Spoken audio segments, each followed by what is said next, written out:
buttons, fans, and fine folk. Let's see if we can get this microphone to work.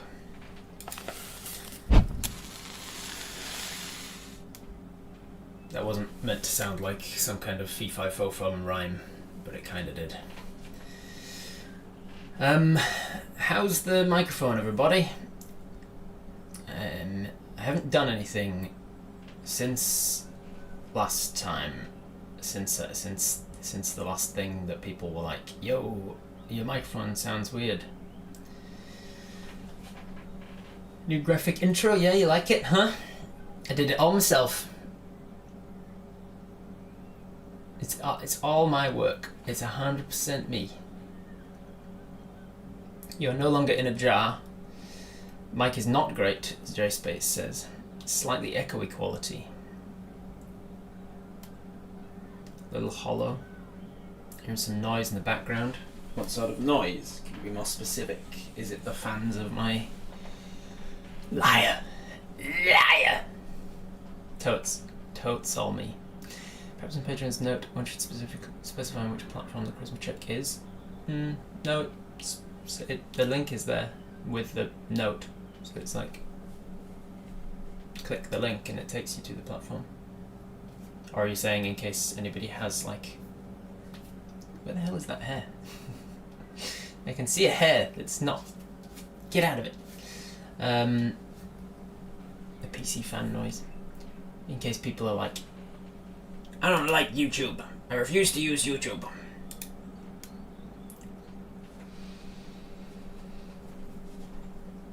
It's your fans' low-level humming, but it is fine. It's a problem of having so many fans. Good morning, L. Brown. How's it going?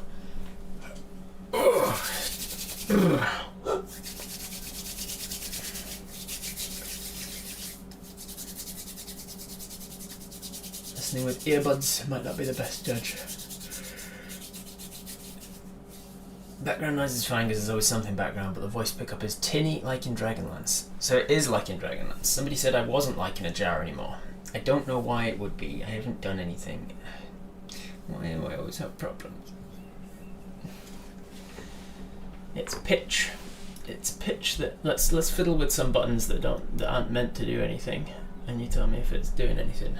If I spin this thing all the way around to the other side of it, it's got a symbol of a desktop monitor on one side and a microphone on the other side. Does that seem that hasn't done anything? It hasn't changed anything. If I spin that all the way around to the other side, no, I don't think that does anything.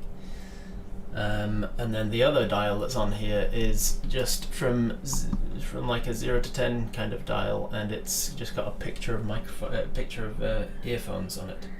So if I turn this all the way down to the bottom of the earphones, and then while I'm talking, I'm just turning it up a little bit, and I'm turning it all up a bit, and I'm turning it up, and now it's at the top, and I didn't change my pitch or my volume or my pace or anything. And did that change anything? I don't know if it changed anything.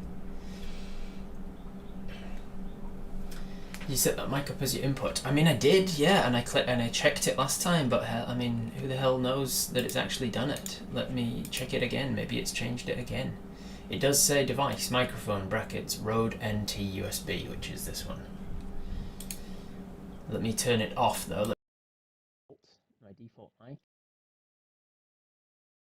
The Pro webcam mic, and then I can go to the Razer Keo mic, and then I can go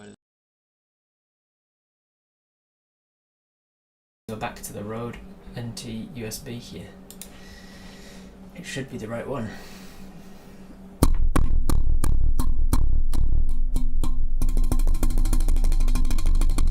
It's definitely the Rode. Removes headphones.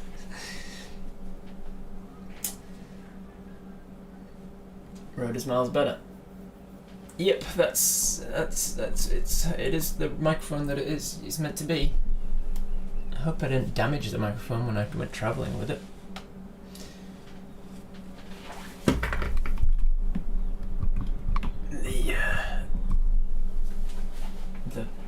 The cord is plugged in. I checked that yesterday as well. Checked that the cord was plugged in properly on both sides.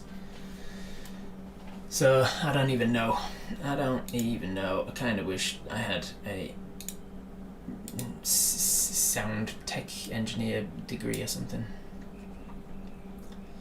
Playback, recording of microphone properties. Let's have a look. I'm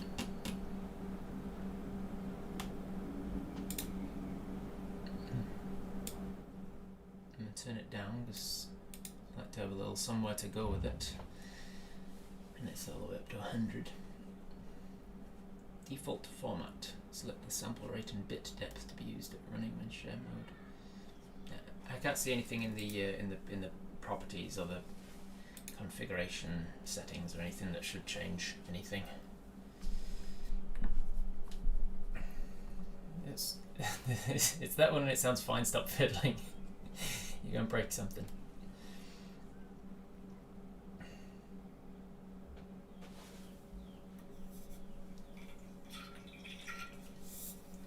What does it matter, Michael, where it takes place? Like when you get the link, you get the link. Does it matter that it's going to be YouTube? I don't understand why that's a problem.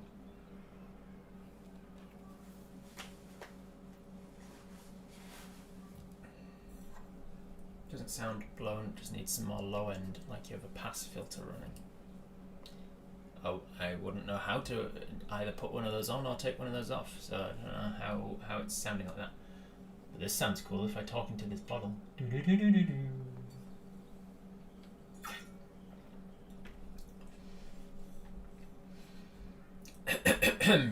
Anyway, everybody shut up. Speaking of which, my merch.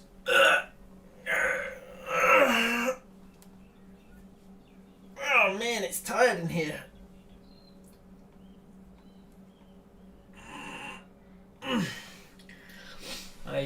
Limited merch is still up. The Everybody Shut Up and the Friends, Fans and Fine Folk and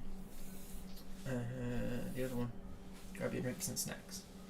Those are all still up, but not for long. They'll be coming down next weekend, I think. Did I turn my volume down? I turned my volume down on my microphone a little bit because I didn't want to be blowing it out. Is it too low now? Should I turn it all the way back up again? Because that's a problem if so, because it used to be fine on 80% and it was all the way up to 100 and it wasn't even blowing it out. Like this close to my microphone I should be well into the red and I'm not. I'm only up to the top of the yellow, which is stupid. So I don't know what's happening with my microphone and the setup. It's ever since I created those tech goblins and gave Pitch the power of actually having stats.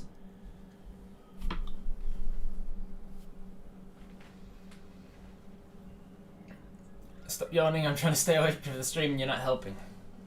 That sounds great. Sweet, I will do that. Have you got gain on it? Stop asking me things I don't know. I don't know what that means. I can turn it all the way back up to 100 if that's the only way to make it actually work. There you go. We're back at 100. Hopefully that's a better volume for you. Just stay there the whole time. Is it better for the? It's better for the visuals as well, right? If it's just like this, it's like I'm an animator on YouTube or something, or someone that has never like done a face reveal.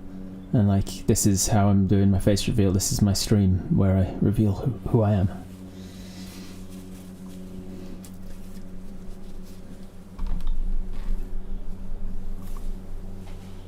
Turn it down and move it closer. It's picking up the fans now. Oh, for fuck's sake. You're so needy. Wanting good quality audio that's not horrible to listen to. Ugh. God. Go. It's down to 90%. I can shift it closer. Let me put it over here and shift it around so it's not blocking my beautiful face. I said it was fine before.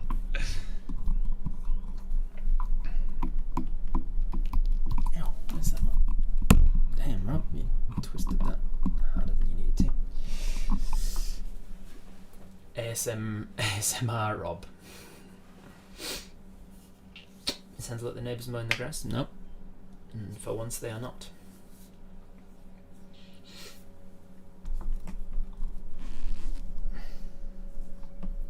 beautiful tired face. Yeah. Anyway,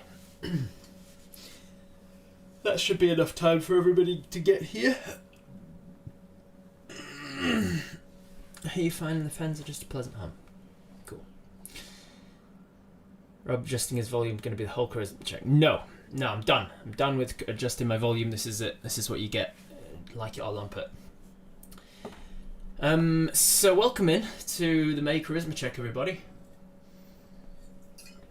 It's going to be an interesting one because I have something I want to talk about. So hopefully it's given enough time for most people to get here, most people who are going to be here to get here. I have been struggling a bit. I think some of you may have noticed that I feel like my work has been affected a little by certain things that are going on for me. And it's time that I make an announcement about it.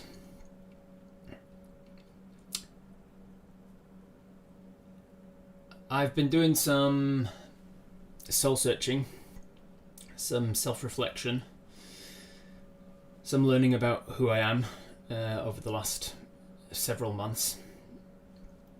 And through that process, I came to realize that I identify as polyamorous. For those who don't know what that means, obviously there's lots of research you can do about it in your own time. But basically, it is to say that I am wired such that I can maintain and pursue multiple romantic relationships simultaneously without how I feel about somebody affecting how I feel about somebody else. I took this straight to Lizzie at the time that I started discovering this about myself, my partner, for those who don't know. My partner at the time, for those who don't know. I took this to Lizzie and talked about it, and we spent several months working through that and discussing what that means for us and our futures. And as I just alluded to, about 6 weeks ago, eventually we decided that we were no longer compatible, and Lizzie and I have ended our romantic relationship. We're still amicable and friendly with each other. We're still working through through this together. This is an incredibly difficult time.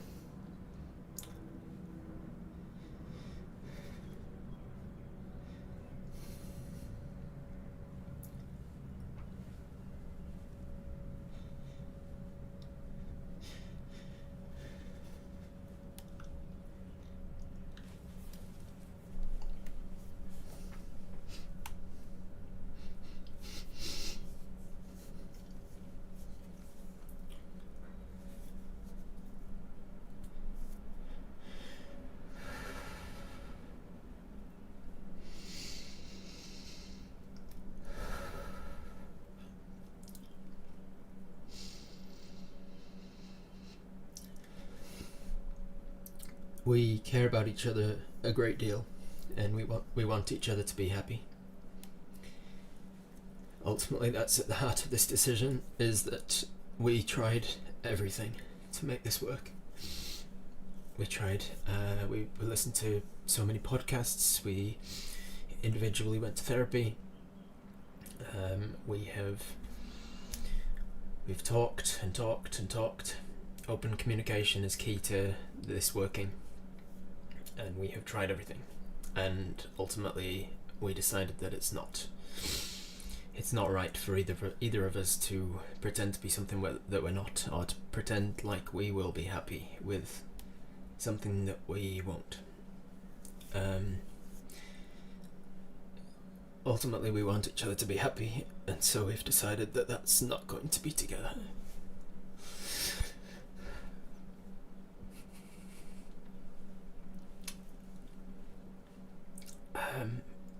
I hope that you understand why I may have been having a hard time over the last few months, and why I will continue to have a hard time over the next few months.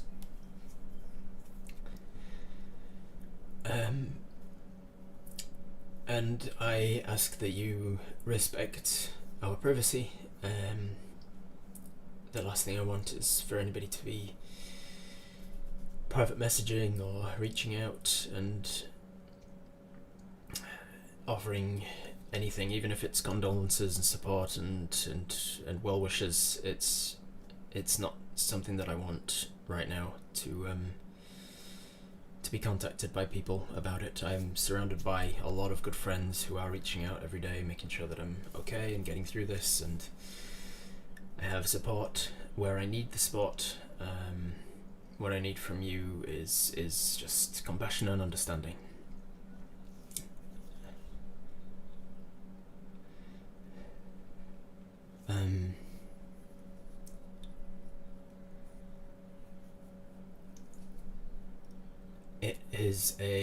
It's been a journey. I feel a lot truer to who I am since I discovered that I'm polyamorous, since I discovered that I identify that way. It made sense of a lot of things that hadn't made sense to me before, ways that I had felt broken, and now I realise with context, I'm not broken, I'm just polyamorous. Certain needs for connection and relationship that I wasn't getting fulfilled. I was always happy with Lizzie, but not always content, and I didn't know why, and I thought that I was wrong for not being content because I had a perfect life. And so since discovering polyamory, everything made a hell of a lot more sense.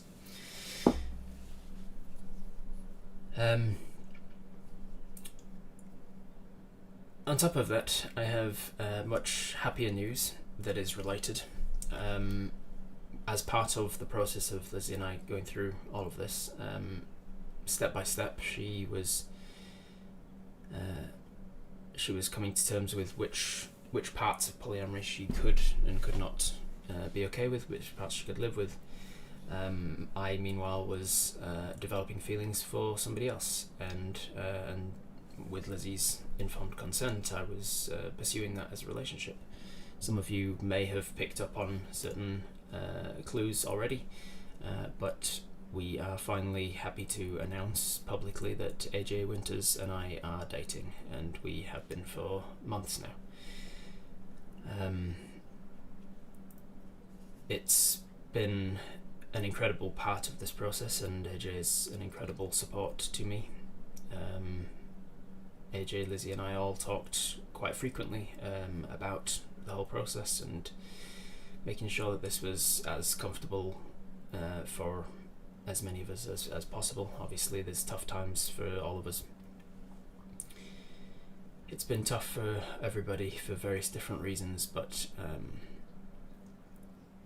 that is one sort of silver lining to this, is that now that I know who I am, I can start to live a life that really fulfills me. It's a hell of a long distance relationship. Yeah, that's been another one of the challenges, of course, because long distance is great. Everybody loves a long distance relationship.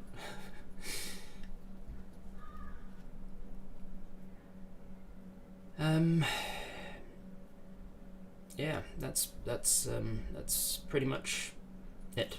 I discovered I was polyamorous. I fell for AJ.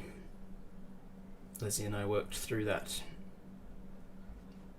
Eventually we decided that it wasn't going to make us both happy, and so we decided to end our romantic relationship, but we are still amicable and friendly and helping each other through this, as is the rest of our friend groups. We have lots of support. We have the support that we need.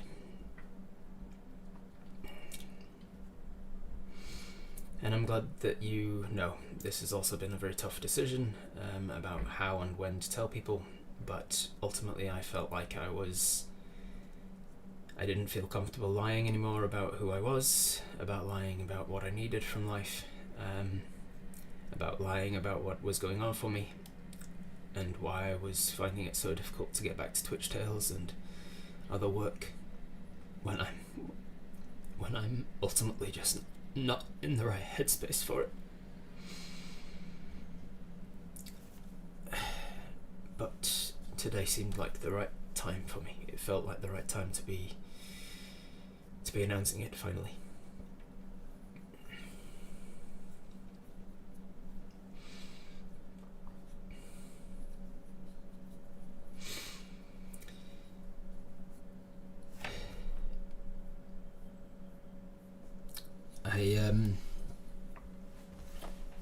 I want to reiterate a couple of things as well. That, like, I know that the instinct might be for reaching out and offering condolences or support or kind words, and while I appreciate that, it's not what I need right now, and I won't.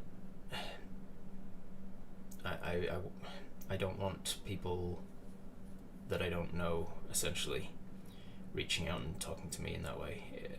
It feels, I don't know, I can't put it into words. It feels like parasocial relationships sort of thing. I'm not sure that I don't need that, essentially, is what I'm telling you. I need you to support me in the same way that you do as a content creator whose content you like. I need you to show me compassion for what I'm going through, and some patience for understanding that this is going to take a while for me to get to a point where I feel where I feel normal again.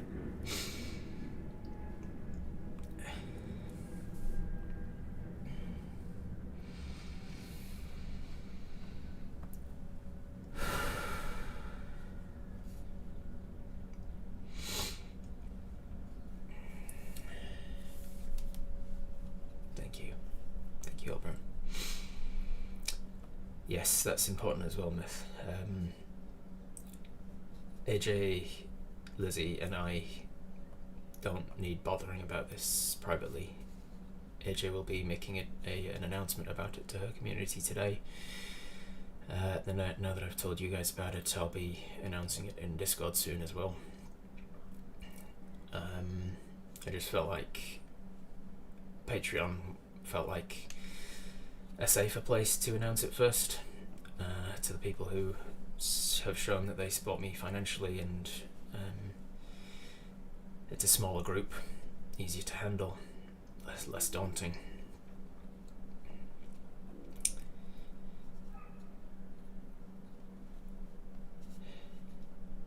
Rob, were you ever normal? I'm not sure that I was, Julie. That's the thing. For a lot of people, I've done a deep delve into polyamory and trying to understand this and trying to understand what it is and trying to make sure that I am not making the wrong decisions and not misinterpreting things about my life.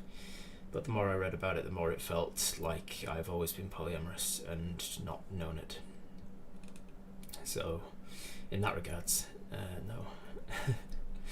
But also in the regards of me just being a weirdo, also no.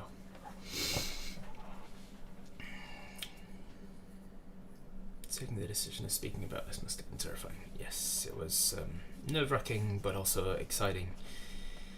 It feels like a weight off every time I got to tell somebody over the last few months, every time I got to tell a friend or my mods or my family. Every time it felt nerve-wracking and scary, but it felt better afterwards about being able to be true to myself. It's the closest that I can imagine coming to what it must be like to have to come out to family as gay or bisexual or asexual or anything other than the heteronormative.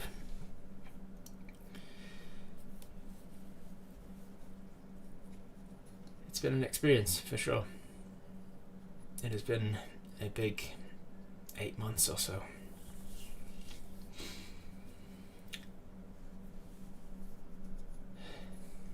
Thank you, Liska. No, what's that?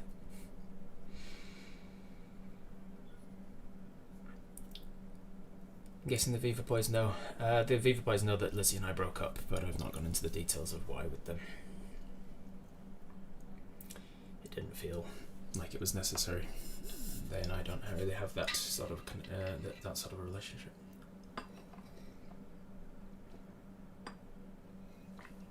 Thank you, Cecily.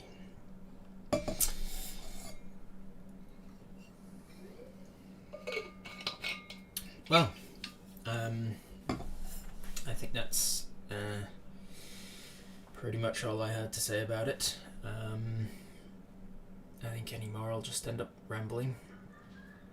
So what's going on for you guys? I should probably make the announcement onto Discord as well, but I want to make sure that my mods are okay to be on the Discord while I'm doing that, so maybe I'll leave it a little longer so that we can just hang out and chat.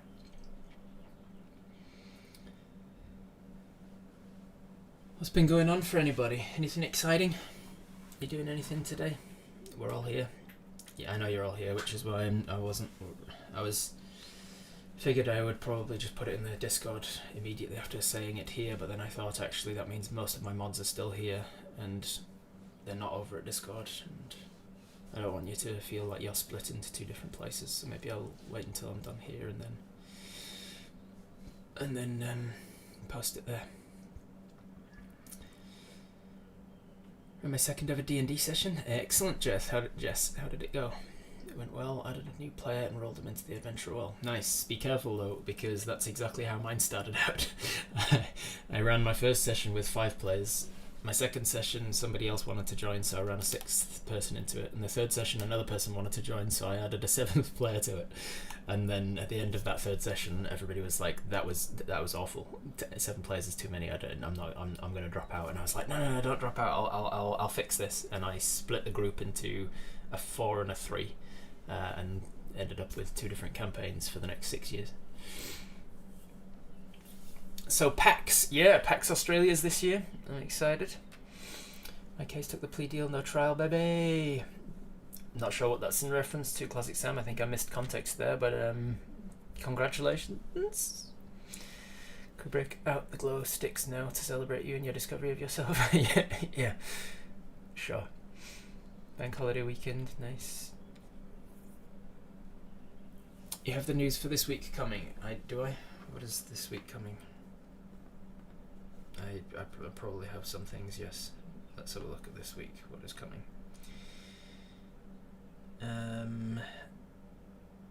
The news for this week coming. I don't know what news you're referring to. You may be referring to the session 0 of the Girls campaign, which has been postponed, so that is not this week coming. Been to the ballet today, Romeo and Juliet, wonderful music, excellent dances, no happy ending though. No, don't go to put Romeo and Juliet expecting a happy ending. Today's your birthday, happy birthday. Happy birthday, Melissa. 21 again, huh? Pet sitting my grand kitten and grand puppy, cute.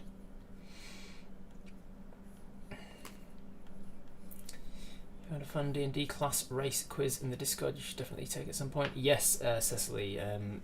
Fancy brought that to my attention. Well, no, Ash brought it to my attention during the Catchy Cantrips interview short rest.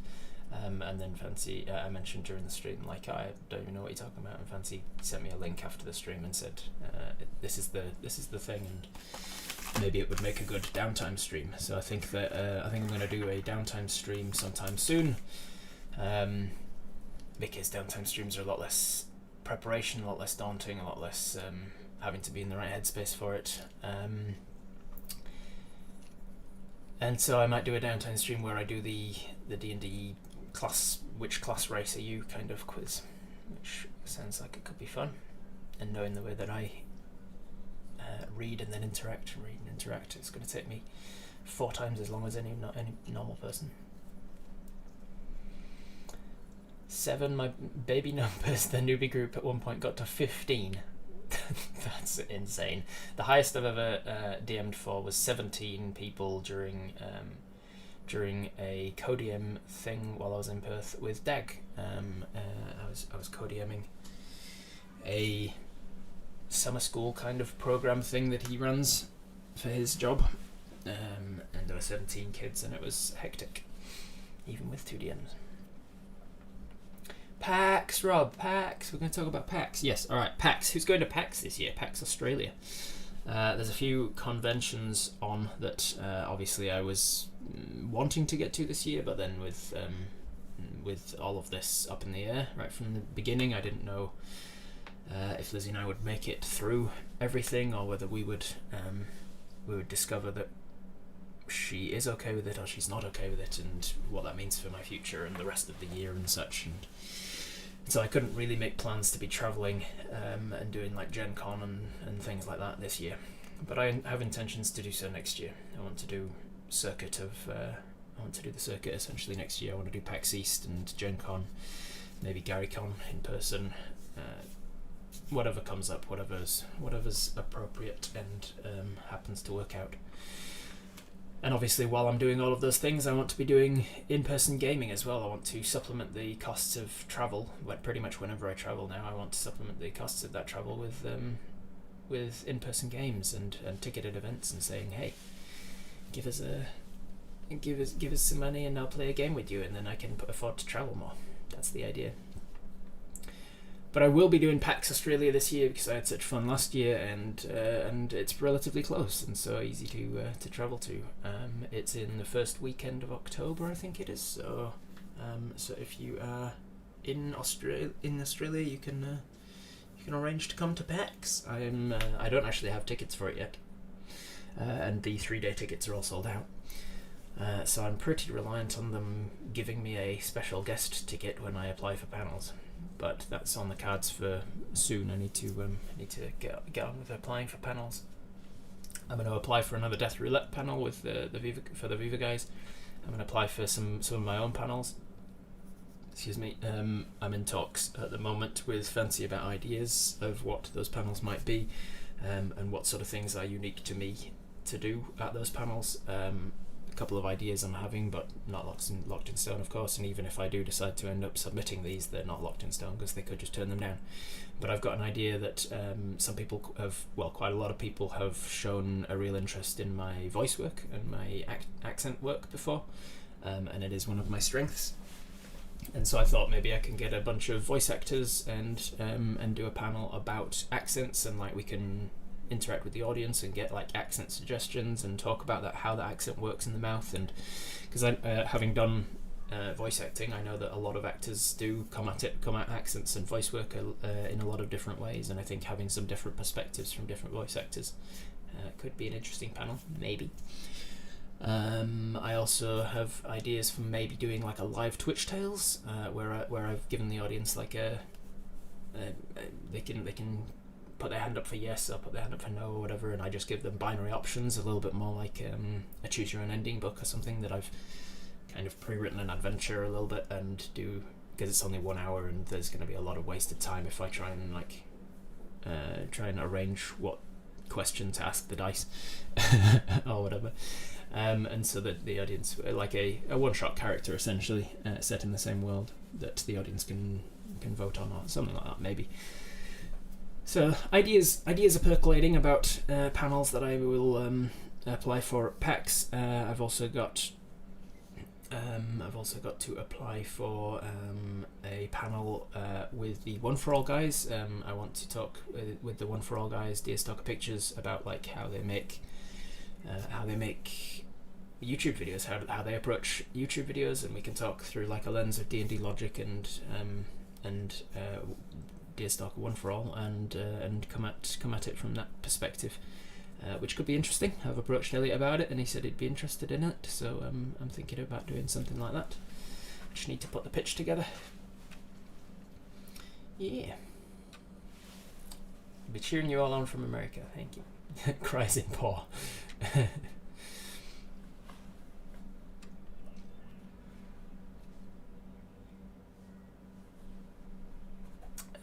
Playing a one-shot with News tomorrow so they can try D&D. I'm playing Mimar, a total cleric whose spiritual weapons look like a meat tenderizer, rolling pin or frying pan. Nice. With the 15 group, we did a gladiatorial thing. Those who are still conscious at the end of the round, they got that round's gold. So round 7, they got 7 gold. Okay, that's cool. So if you're alive, if you're conscious at the end of round 1, you get 1 gold. If you're conscious at the end of round 2, you get another 2 gold, and it compounds, so it adds up, because that's going to get a lot quite. That's going to get quite a lot quite quickly. It's quite a cool idea though, Centauri. I like that. They do teamwork to res people before killing the last one.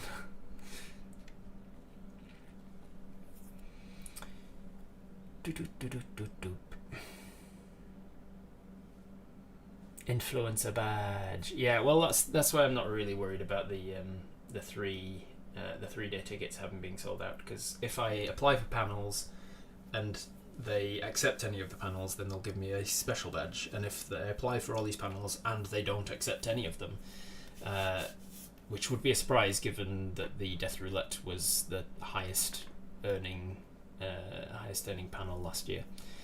I'm kind of surprised that they haven't reached out and asked us to do it again already anyway, but whatever. I will, if they deny them all, then I can always just go down the influencer route again and say, look, you gave me an influencer badge last time and my audiences are even bigger than they were last year, so give me a badge, please. Can you please do the accent one on the Saturday? It's not up to me, unfortunately. I just apply for the panels and they give us the time slots that would fit.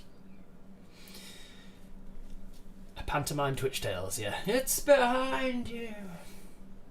Oh, no, he didn't. Wonder how hard it is to give everybody a paddle with a yes/no on it. Because that'd be cool, to have paddles printed with my yes/no emotes on them, and then everybody's got one. That could be interesting. Could have a simple app coded the audience could download on their phones, which could use to vote on stuff. Yeah, maybe. Really like that I can still understand what you're saying while you're doing accents or strange voices. Thank you very much. I wonder if the VLDL Deerstalker collab will ever happen. It kind of comes up every time they mention, including to Adam. Yeah, I think it'll happen eventually. I've talked to Elliot about it. You know what's weird though? I caught up with Elliot and Goldie recently, the people behind One for All. And we went out to dinner while they were in Auckland and chatted about all sorts of stuff. And they said that whenever they do anything that could be seen as like Viva-like, they get a bunch of assholes in the comments being like, Viva la shit league, which is not a good insult anyway, because dirt is already it's already like that. They were already calling themselves Viva la Dirt League because they're saying they're the shit league that's not like the gold league. Like they're in the dirt already, so calling them Viva la shit league, isn't it? It's just terrible insult. And I was like, that's heartbreaking to hear, because there's no animosity between us. And also, whenever Deerstock stuff comes up in Viva stuff, it's usually people going, "Oh, I'd love to see you guys collaborate with the Deerstock guys." So it seems like their audience is not as good as the Viva audience, which is interesting.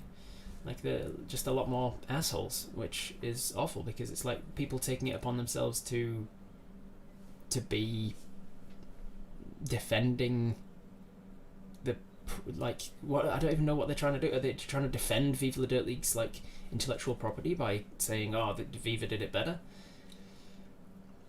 Because if we're not bothered about it, why would the fans be bothered about it? I don't know. It's just like, stop being assholes, people. Not you guys, obviously. Just people in general.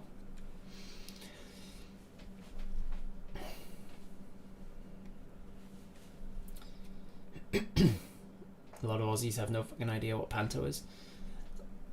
Like in an exaggerated way, like you've never been to a panto, but or like actually no idea what a pantomime is. If somebody said a pantomime, you'd be like, what is a pantomime?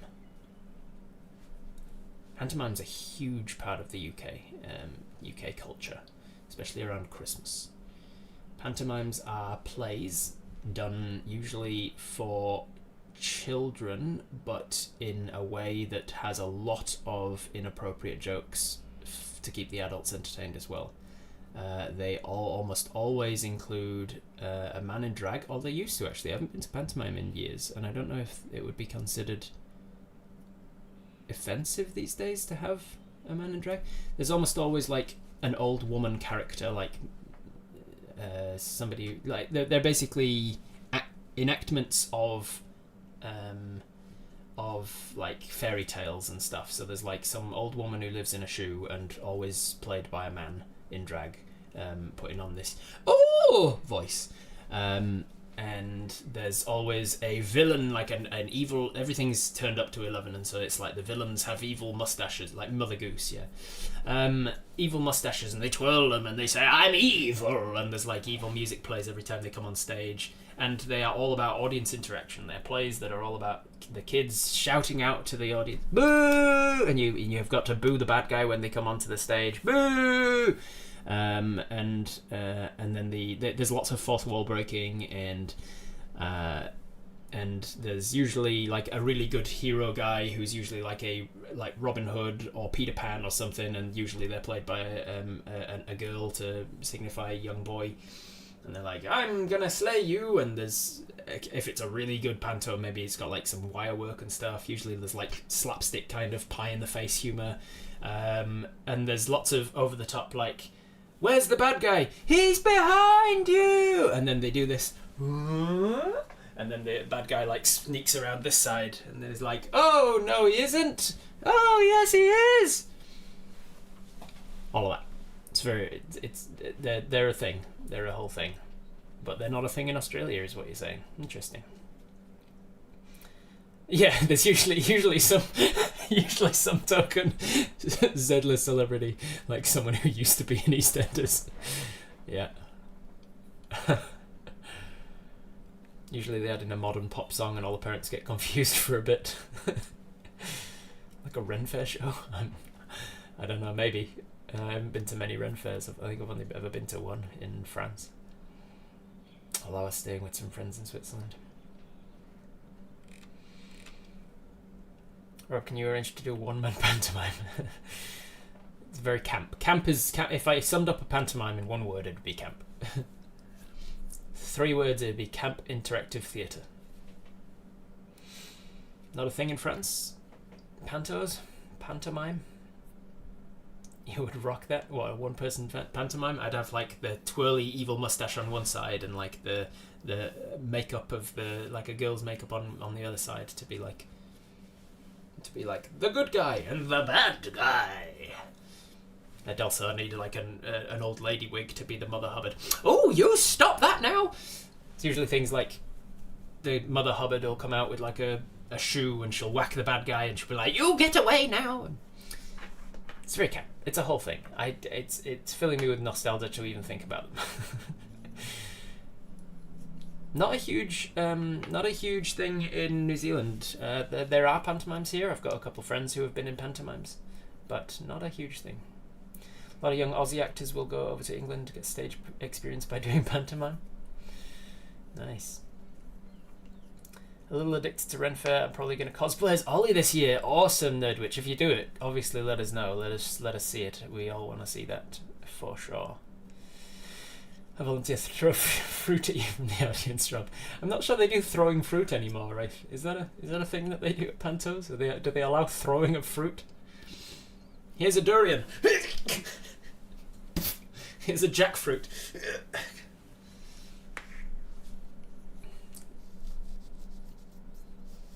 There was this in France 30 years ago. Guignols. Guignol. Been on TV, Rob? You could be the Z-lister. Yeah, I could be a Z-lister. Pretty dizzy trying to find the bad guy when you're behind you. Yeah. Oh god. He's on the side of you. Oh no, he isn't. Pantomime sounds like acting without making noise. Kind of. Throwing sweets into the audience, yeah. Certainly enough pantomime in the UK to go around for actors from all countries, yeah. and they'll use that actor as like the selling point to be like, "Oh, this guy's in it. Oh, you remember him from the voice of some secondary character in a cartoon show that was cancelled 10 years ago. You remember him? He's going to be in this pantomime."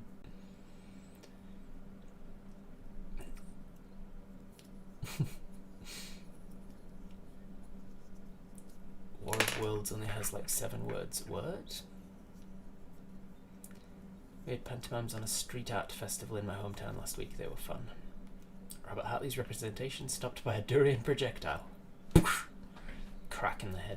Take me to hospital to get hit by a durian. It'd stink the whole way there.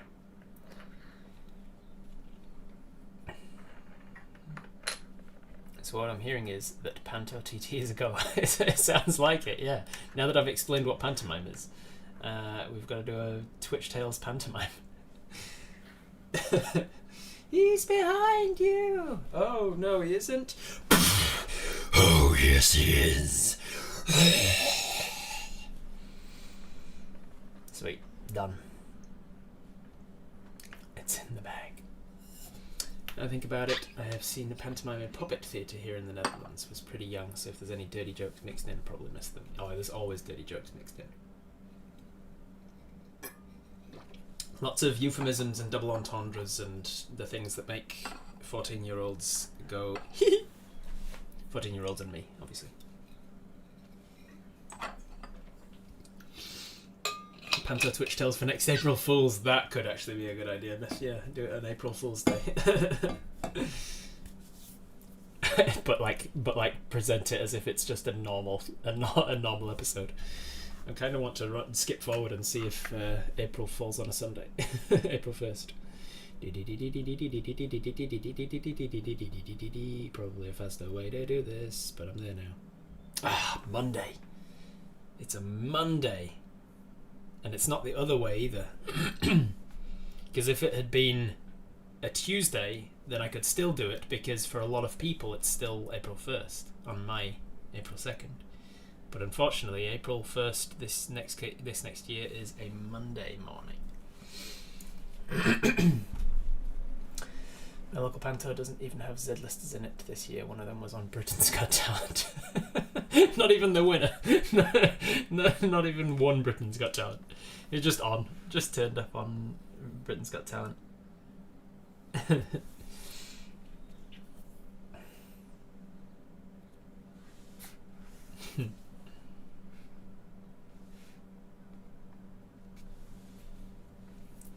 Damn, things are boring where I live. Due to conflicting obligations, Twitch Tales will be now on a Monday. Yeah, I'll just change it to a Monday. Rob, make Panto Christmas. Panto. Yeah, it would make much more sense to be the Christmas special. What was I even thinking? Of course it doesn't need to be April Fool's. Pantomime is a Christmas thing. So pantomime, yeah, of course it needs to be a Christmas special. When is Christmas this year? Obviously I'm not going to do it on Christmas, but what's the Sunday before Christmas? Why did I do this? That is not the quickest way to skip through your calendar, but I'm there. Alright, Christmas Day is a Monday this year. So Sunday before is Christmas Eve, so that's gonna be, I'm not doing that. But the Sunday before that's AJ's birthday, so maybe not that either.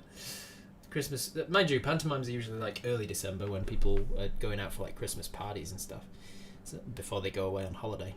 So like the 10th or the 3rd is Craig's birthday. Why is everybody's birthday falling on a Sunday, damn it? Craig's, so the 10th, maybe I'll do it on the 10th of December, somewhere around there, perhaps. I don't know, we'll see. To be fair, they might be fantastic actors, not everyone could be a star. I should be less mean. Yeah, gotta be less mean. Stop being a bitch.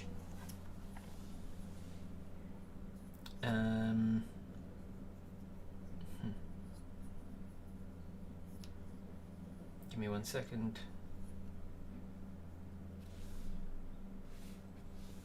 Cool.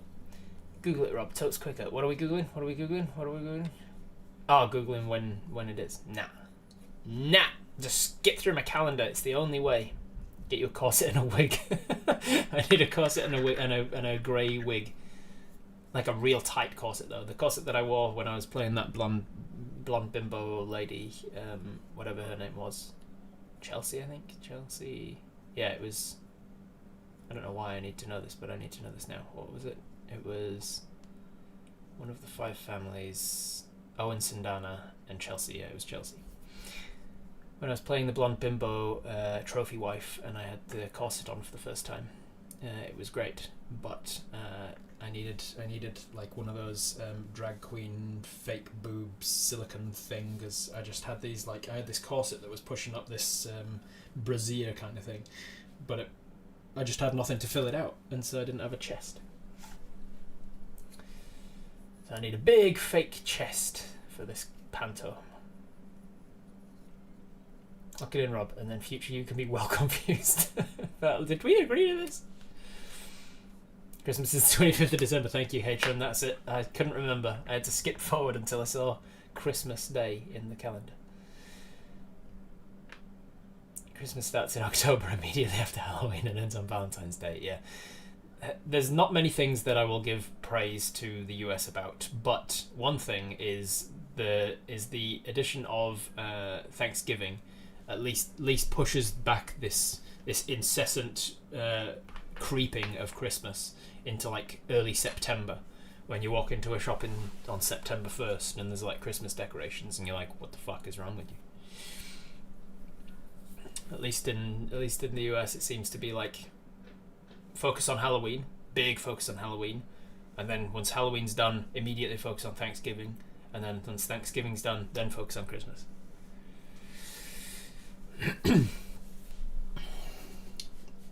Hey, on that note, Harbed, Christmas starting in October. Here's a little maths joke for you. Why do... Wait, how do I set it up? Why do mathematicians mistake Christmas and Halloween? Because oct 31 equals dec 25. Hilarious. Such a good delivery of it as well.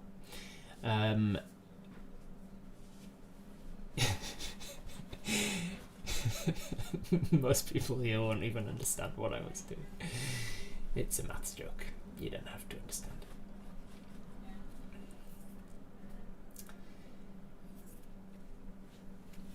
Halloween isn't much of a thing anymore in France. Lastly, the Christmas decorations started to be in August. Jesus Christ! At some point, we've got to just leave Christmas year round, right? Christmas in January.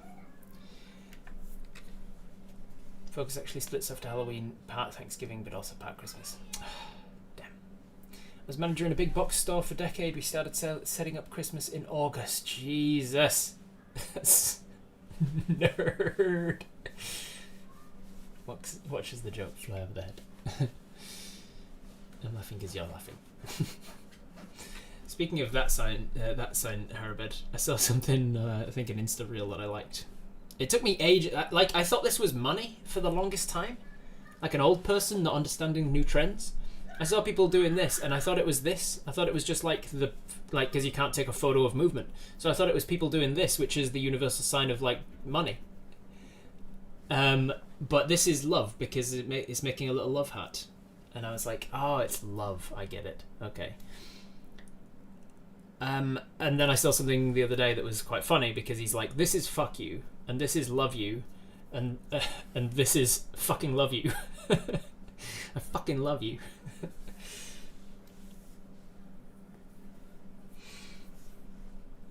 A math joke in English at 1 o'clock in the morning are too much for me.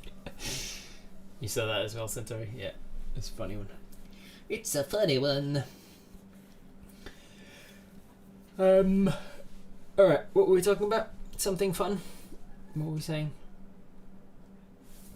Don't remember. Can't remember. Do you suffer from long-term memory loss? I can't remember. We're talking about Panto. Yes, I think we'd maybe reached the limit of our Panto and how I want a corset. I want a corset and a kilt.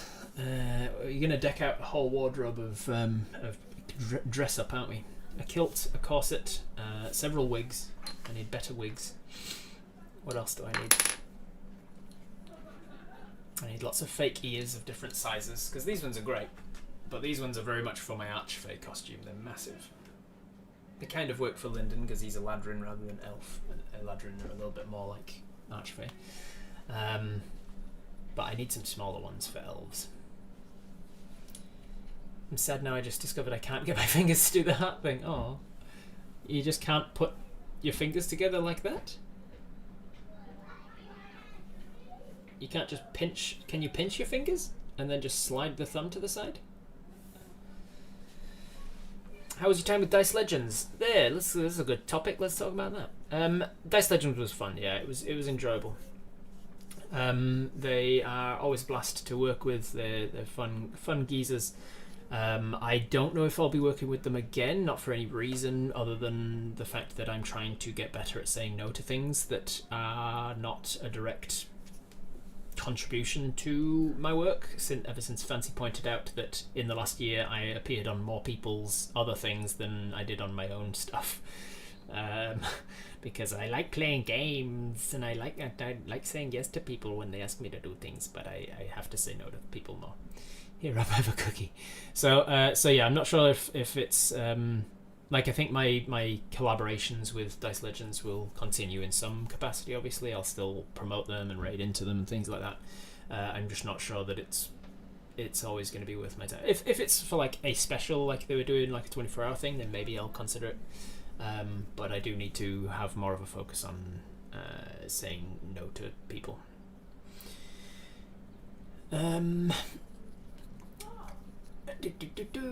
Rub. I'm gonna try and find a fancy unicorn next week. In real life, fancy.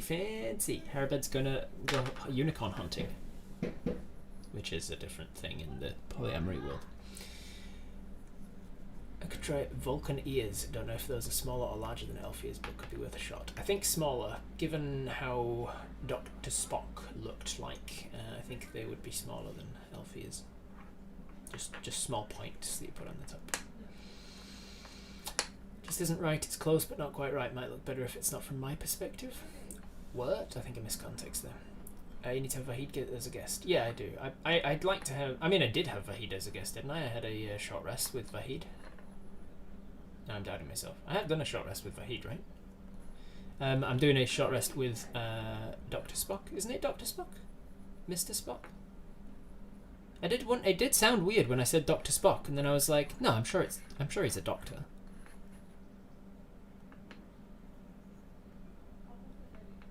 I have had Vahid on, yes.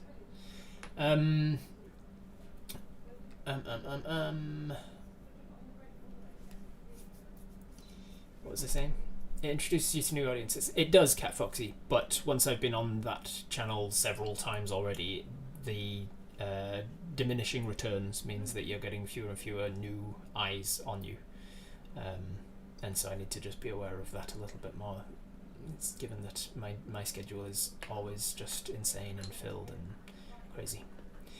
Rob, remember the other thing we just signed off to go live around the start of June? Oh, is that next week?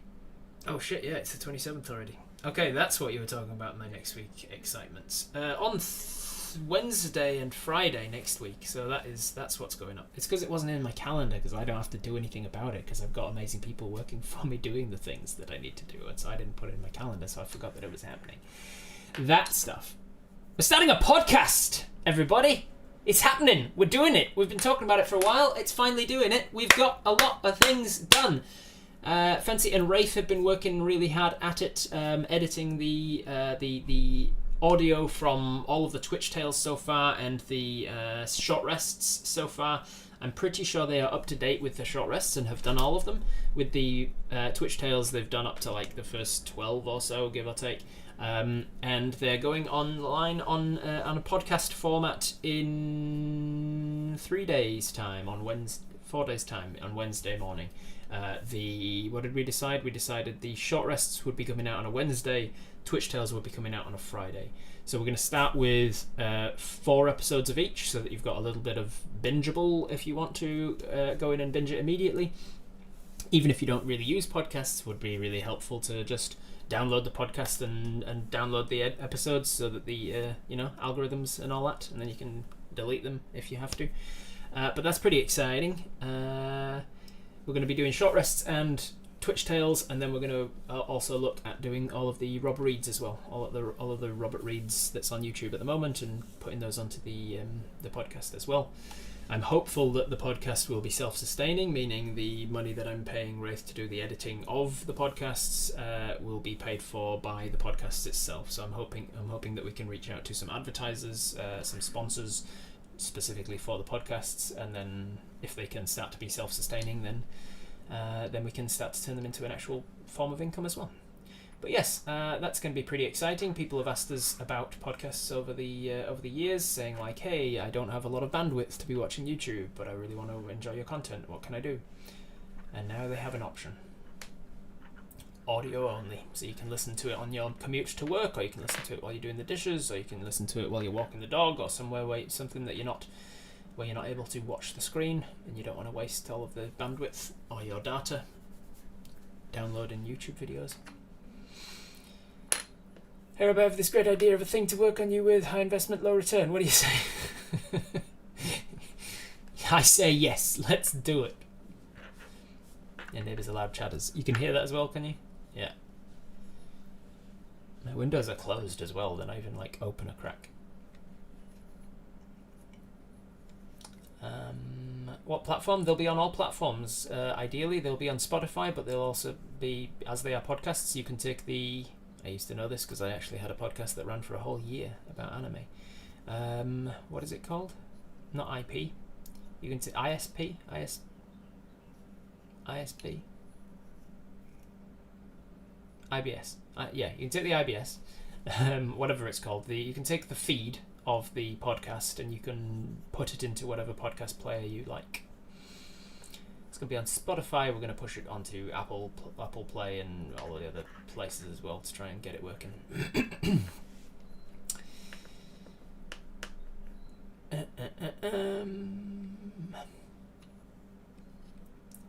Only Spotify, and how long an episode? Did I miss that? It's just the episodes that I've done, so 2 hours for short rests and roughly the same for Twitch Tales, give or take. Now I can listen to Twitch Tales while sitting on a mower all day. You have to turn it right up so that the mower's not drowning it out.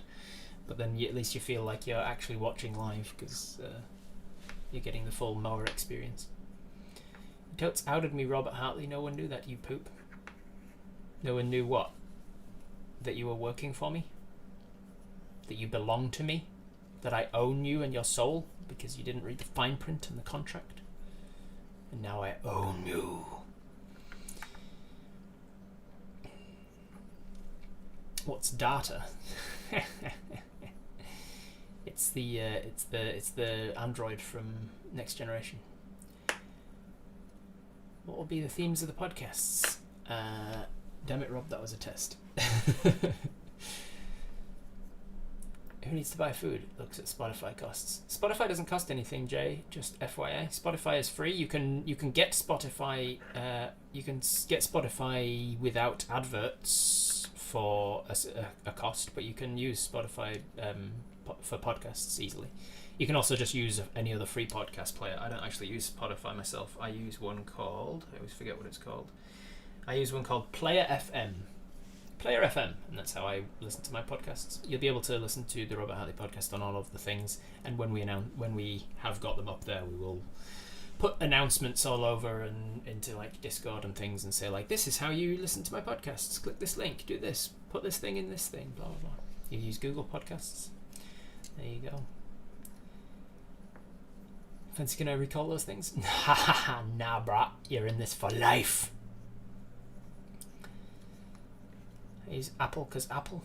Blech.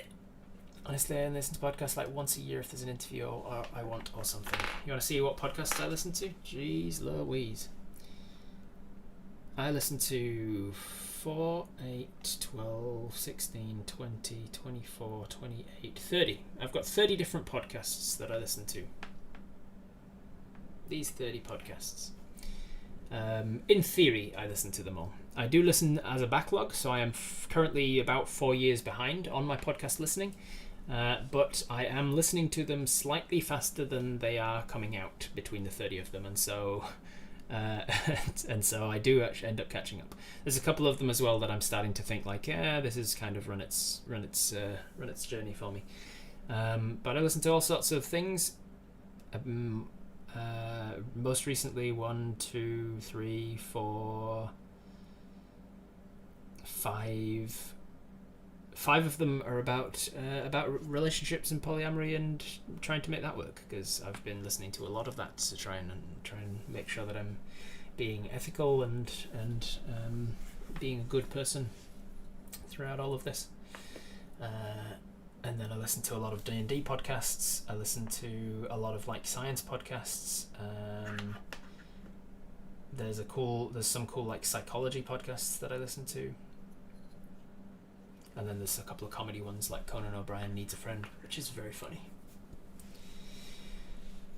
Hey Rob, when are you going to do a Robert Reads and continue what you think of 4E and Mod Pathfinder? Yes, thank you for the reminder. I do need to read that 4E and then give it back to you. I should do that. Robert Reads 4E. That could be fun. That's less daunting of a thing to do because it's not as much work to prepare. I just turn on the camera and start reading. Yeah, thanks for the reminder. I might do that. Robert Reads 4E, maybe. What's your podcast app? It's not my podcast app. The one that I use is called Player FM. The podcast that we're doing is just going to be called Robert Hartley GM or Robert Hartley Games Master, I think. Or Robert Hartley Games Master Podcast. I don't remember what we called it. Have we named it yet, Fancy? Do we need to name it before it goes live? I don't remember. Is it Robert Hartley GM Podcast? Or is it RHGM Podcast? I don't. There's so many different options when it comes to initializing. Given it's only an episode a month, will you watch Candela Obscura? Pretty excited about it. What is Candela Obscura? Is that the new Critical Role something or other? I think that's related to Critical Role, isn't it? And I blame the internet centauri. I used to read a book a week. Yeah, man. Reading has become very difficult. There are 3 people who work on this podcast, everybody. Robert, Wraith and Fancy. And not one of us can even remember what we've called the podcast. Robert Hartley PM, Podmaster. Why not Robcast? It probably exists already, is why. There are tens of thousands of podcasts. Probably hundreds of thousands, maybe millions. The podcast name is Robert Hartley Games Master. We were so inventive. I like podcasts with Sean Carroll after his book about the many worlds interpretation of quantum mechanics came out. He's pretty brilliant. The Robert Race and Fancy Show. We can change it before it launches. What should we call it? The Robert Hartley GM Podcast. You're listening to the Robert Hartley GM Podcast. I think that's what I've said at the start of each episode, right? In the intro bit that I recorded. You're listening to the Robert Hartley GM Podcast. Coming in your ears. That's a direct quote. Don't at me. Did anybody ever see Peter Kay's not Talladega Nights? Phoenix Nights. Do you remember Phoenix Nights? Anybody? Fuck, that was funny. That was a funny show.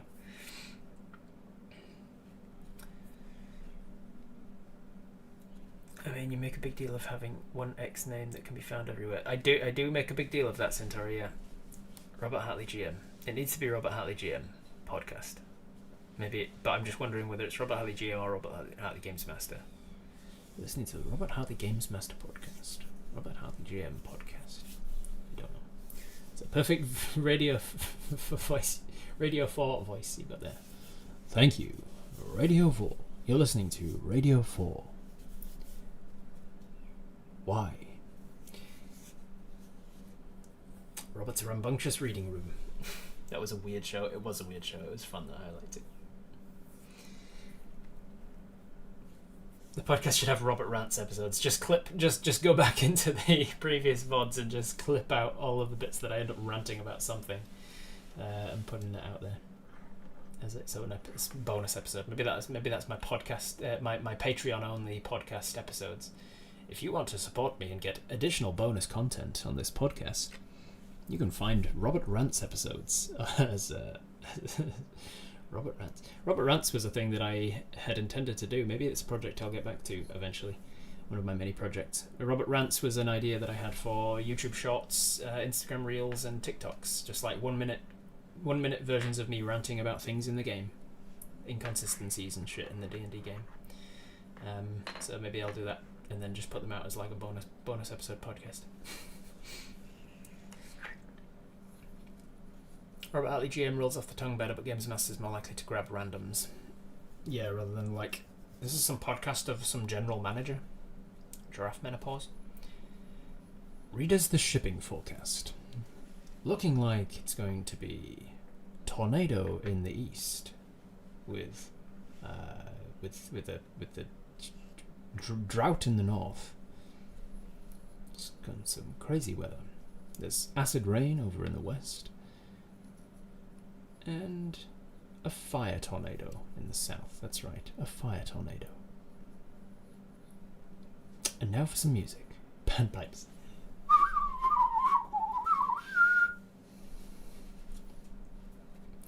I'd like a compilation of everyone shut up, at least 60 seconds of them. Robert Rants would be great shots. I should do that, Fancy. Let's actually make that happen. Can you put it in the thing for our next meeting to talk about? Because I should actually start that underway. I did start it last time when I was last in the mood to be doing creative things. I have somewhere a document, an Excel spreadsheet maybe, of like ideas and like kind of starting the script for them. So I think that they're work that we can actually do, and seems like we'd be able to put out, and then it would be good to have content for TikTok. Because here's another announcement: after we've done with the podcast, I'm going to focus on making content for YouTube Shorts, Instagram, and TikTok to try and get in front of a few more eyes. We'll just give you a list of discussion topics that provoke your rants. Yeah, please do. Yeah, I'll welcome them in. You can fill 20 minutes with Curse of Strahd alone. Do that panpipes thing again. Prod with a stick.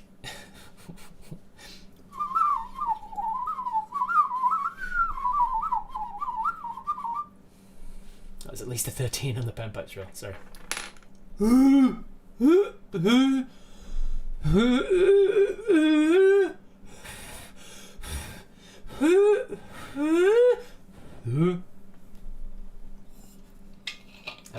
I've got a two-tone panpipes right here. Look.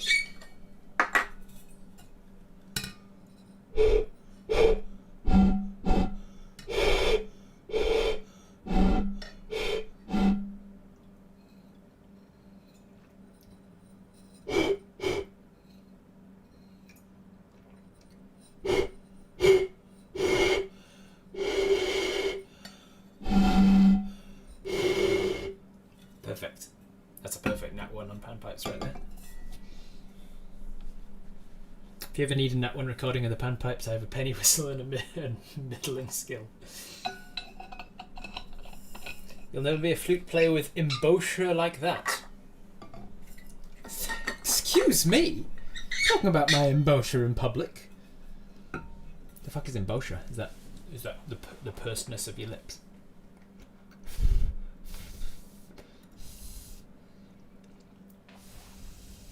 You got to do that when you're a flute player, right? Got a person rather than you're just spitting into the water. Good thing it's my water.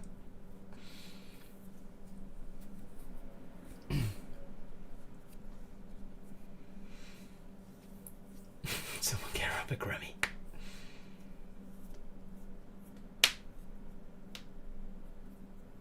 Rob, did you see my message above?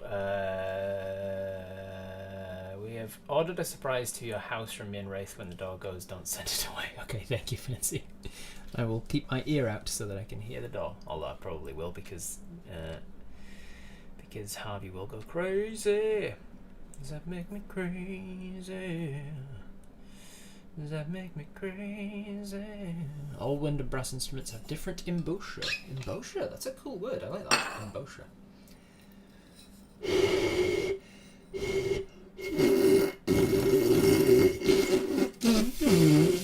How's that embouchure?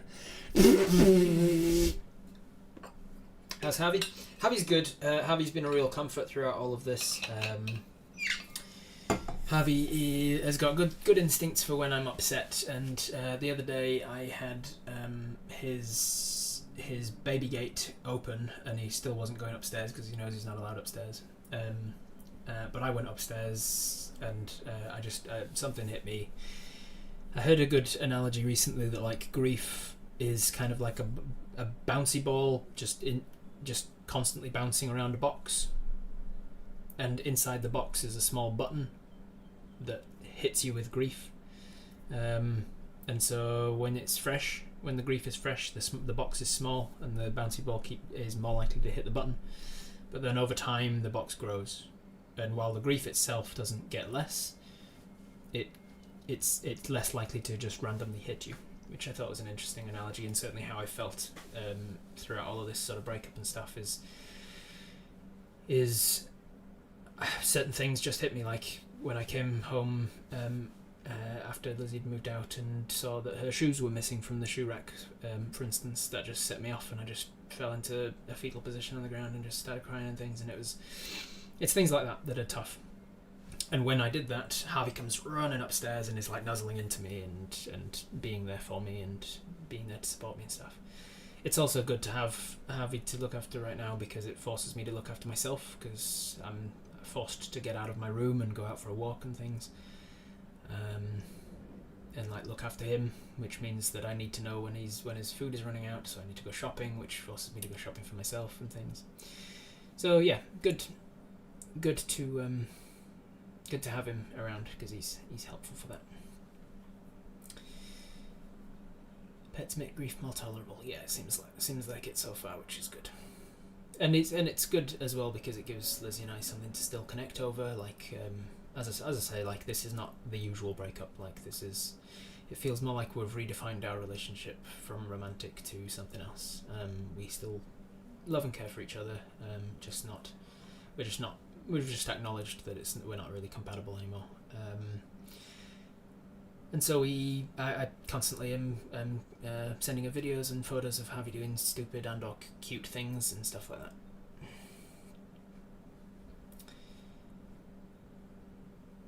There's a discussion about who he would live with. He's going to live with me because I work from home. If Lizzie gets settled down in Christchurch and has a job where she can look after him more, then she'll take him. Harvey, your dog? Yeah, Harvey's my dog. He is a mutt, a rescue. He's a bit of everything. He's a bitzer. And we think that he is Staffy, Rottweiler, and what was the other thing? Bulldog. Staffy, Rottweiler, and Bulldog seems to be what he is. But he's a lovely boy. He's a lovely boy when he's at home. As soon as we walk out of the door, it's like he has never been trained a day in his life. He just ignores me and forgets things and just flatly refuses to acknowledge certain commands and stuff. Such a goober, he is. Yeah. That's a combo. Yeah, that's what the DNA test told us, but the vet told us to take it with a pinch of salt because they're not exactly the most reliable things, apparently. Rotty explains his size, yeah, and Staffy explains his shape, I think. A toddler. He's 30. I haven't actually weighed him in a while. He was 28 kgs back in February. He was 30 kgs a couple of months before that. So he up until the 30 kg mark, he'd just grown and grown and grown and grown. He got to 30 kgs and then he kind of lost some of his puppy weight, I guess, and came down to 28. And then I haven't weighed him since then, so he's overdue a little weigh. It's going to be harder on my own because usually what I would do is I would pick him up and stand on some scales, and then put him down and stand on the scales without him, and then subtract the two. But I can't see the scales if I'm if I'm holding him, so I'll have to do it when a friend is over. I'll be like, "Oh, while you're here, give me a second. I'll go get the scales." He's definitely not growing anymore. Like he's not any bigger. He might get a little more stocky, but I'm pretty sure he's at his full grown size now. 30 kg, 66 pounds. Yep, there you go. For those of you using Freedom units. What is that in stone, Cat Foxy? Is there anything more stupid than measuring weight in stones? It's only useful to like a select group of people in Britain, and that's it.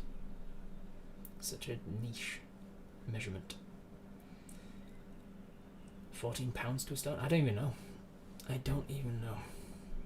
I think I'm somewhere around 10 or 11 stone, which would probably make it 14 or 15 pounds to a stone, something like that. Looked like a lab when he was little. He did, yeah. We thought he must have some lab in him until we got the DNA test back, and there wasn't even a trace of it in his. Because the DNA test showed you the most likely outcome of what his parents were as mixers and what his parents' were as mixers, and then what his parents' were. So it goes back up as far as great grandparents, and so you get 8 different dogs, and then it gives you it in eighths. So he was 1/8 British bulldog, not British bulldog, 1/8 some kind of bulldog, American bulldog, I think. 1/8 British Staffy, Staffordshire Bull Terrier. 3/8 American Staffy, which until then I didn't even know was a thing. And 3/8 Rottweiler.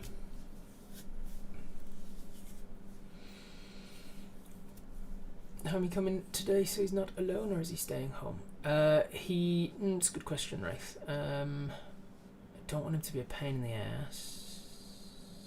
Maybe I'll ask. Ask Tals if it's cool. Oh, is Tals in the chat? Tals, you in the chat? I'll ask Tals if it's okay if he comes, maybe. I'm okay with her saying no, though, because if he's going to be disruptive. He can stay on his own for hours at a time and he's fine. But it might be nice to have him there. Do it in front of a tall mirror so you can see the numbers on the scales. Maybe, yeah. I miss my dogs. I have cats now, and that's one thing. And one that thinks she's a dog. I stayed with a couch surfer once that had a cat that basically thought it was a dog in the fact that it would lick everything. You'd just be like watching TV and you'd hear... and you'd be like, what the fuck is that?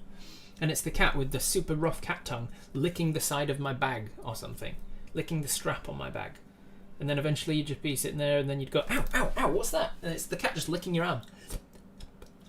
So it was so weird. Before then I'd never seen a cat lick things in the way that dogs do. Only of themselves. My dog is basically a cat, indifferent unless it's dinner time. Stuffy's a cute. Met one when bringing one of the cats to the vet recently. Managed to make me fall on my butt because it was playful and snuggly with everyone. Made a bad day better. Nice. I have a Doberman, White German Shepherd, Pitbull, Great Dane Lab mix, and a German Lab mix. I thought you were listing different dogs that you have. Wait, maybe you are. The syntax on this is confusing. I have a Doberman, a White German Shepherd, a Pitbull, a Great Dane Lab mix, and a German Lab mix. Are you saying you've got 5 dogs, most of which are massive dogs? Because my doubt came from, you're saying that the Great Dane Lab is Doberman, White German Shepherd, Pitbull, Great Dane, and Lab mixed. Or you have had, but you don't have all of those right now. Because Jesus Christ, I was like, that's not a... You don't have pets anymore. You've got a sanctuary.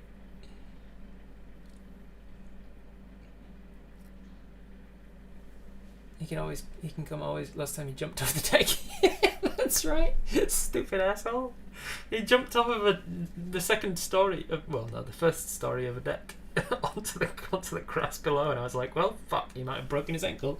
Stupid asshole. He jumped into a tree or something and maybe he thought it was like the ground. I don't know. Fell down from a tree. Stupid idiot. Didn't seem to have heard him though. I think it's the Staffy in him. He is just like an indestructible... He's like a Nokia.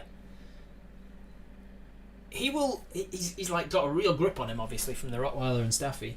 And so he loves to play tug of war. That's his favourite game. And so he's got like a couple of ropes that he plays tug with. And anytime that I'm like, enter the room, he goes, ooh, ooh, and he runs off and grabs his rope and comes back and he's like, are we playing tug of war? And often I'll try and like give him a couple of that was going to come out wrong. Often I'll try and give him a couple of tugs. Often I'll try and play with him tug of war for a little bit, just to like tire him out a little bit. But fuck, I get tired a lot quicker than he does. he's got this thing. He'll like bite down and he'll just fucking rag. And I can't do it with headphones on, but he'll like properly go for it, like he's giving himself whiplash or brain damage or something. And occasionally he'll do that when he's standing next to a wall or a metal chair or something, and he'll go bang into the chair, and I'll be like, I'll drop it immediately and be like, oh fuck, are you okay? And he'll look at me like, yeah, what? Why did you drop it? What's wrong? What's going on? And I'm like, you just fucking smashed your head as hard as you can, with a big fucking Rottweiler neck.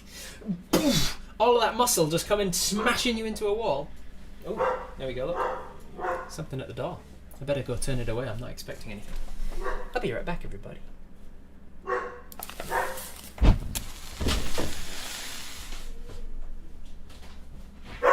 boy, good boy.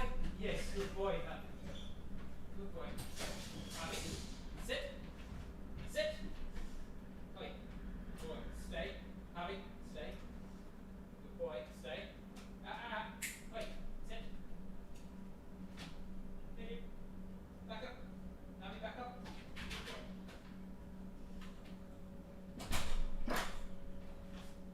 Good boy. Good boy, mister. Yes, good boy.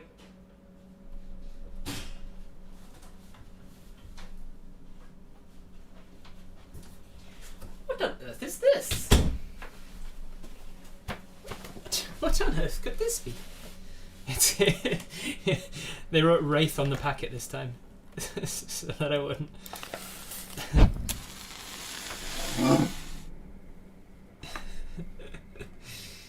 So that I wouldn't push it in.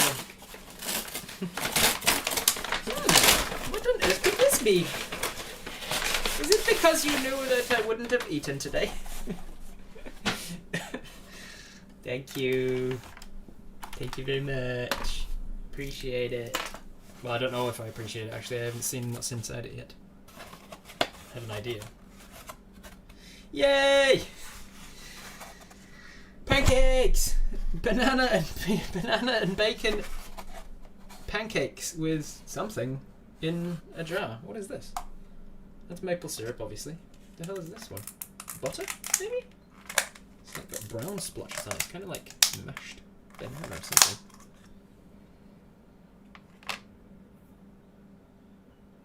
I don't even know what that is. It's like butter with something in it. It's really hard to get a smell that's doesn't smell like the rest of it. Doesn't really smell all that much. Gosh, how could anybody guess that you hadn't eaten? Butter with brown sugar? Ah, yeah, maybe.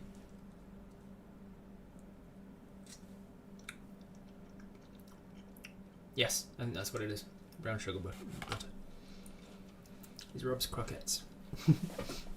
I'll be right back. I'm just going to go wash my hands because I'm going to get dirty before eating, I'm sure.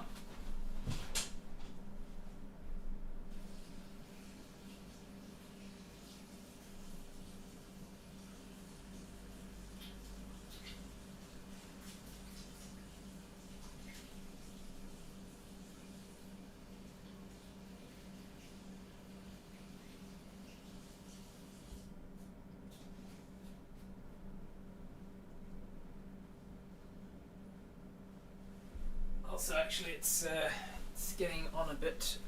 What is it? 11:40. So I'm just gonna go give Harvey some food as well. I'll be right back.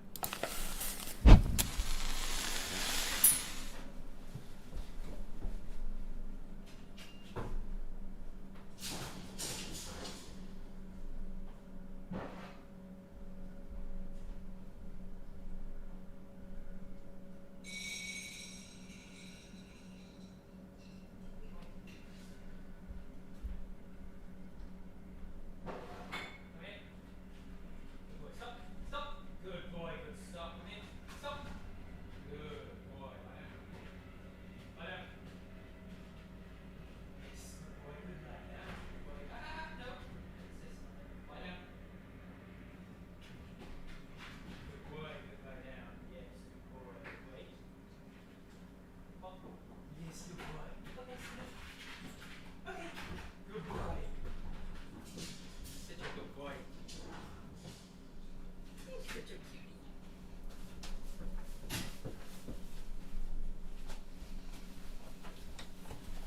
Yum! Smells good. I'm gonna eat it all in my face hole. That's what I've decided. Do I want to eat it with a wooden knife and fork? Nah. I summoned the cats with the dry food noises. That's funny.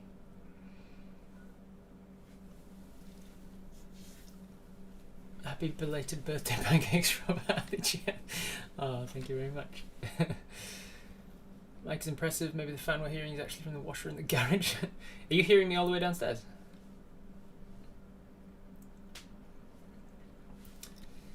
Muting was a separate thing. I can mute it. Yeah, I didn't think to. Didn't really need to. Really. It's best choice of the options for eating. Yes. Which face hole though? Probably the biggest one. I'm gonna go get some proper knife and fork because these are cute, but I don't like the texture of wooden utensils in the mouth. Here, enjoy the. I'm just doing it just to show off this new transition that I've got. That's all. That's all it is. Just enjoy the new transition. Burning away.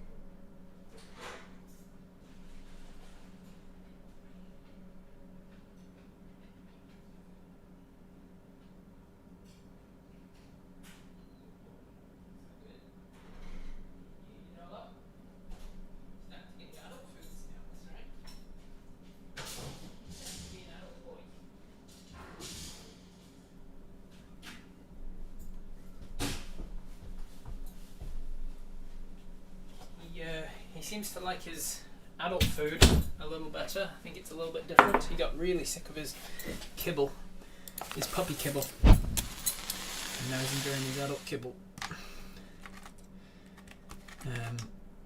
For a while, I'd feed him and he'd just look at it and be like, "Meh," and he'd walk away. He'd eventually eat it, but he was becoming quite a picky boy, quite a picky ass.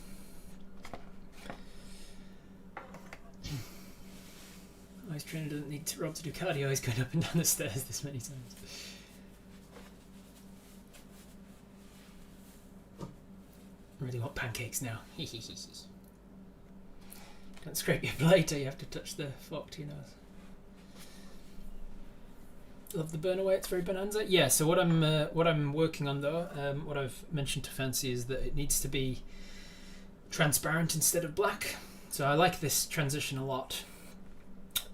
But it needs to be black because it goes to black and then it fades across like this, and then it burns out to black and then it goes across. And what I'd want is for it to just scroll across the top of me, transparent style, and then burn away to reveal the new thing underneath it. So Fancy's working on that, but we're like wood in your mouth, Rob. We do like the transition. Please feel free to keep nipping out and get more screen burning awesomeness. Does it make a noise for you guys? I don't think it does, right? The transition doesn't make a burny noise, right? What do I want to eat first? I don't know. Let me just drown everything in maple syrup. Jeanette Mocha made it. Thank you very much, Jay. All right. Drown everything in maple syrup. That's the first call. They give you a pot of maple syrup, a pot of maple syrup, and use every last drop of it. Bloop. Every last drop. Makes it in stereo. Burns audibly. Oh, it does. Cool. Makes a fire melty burny noise. Good to know. What's everybody had for breakfast, lunch, dinner, whatever appropriate dinner time, whatever appropriate meal time it is for the rest of you? Anything exciting?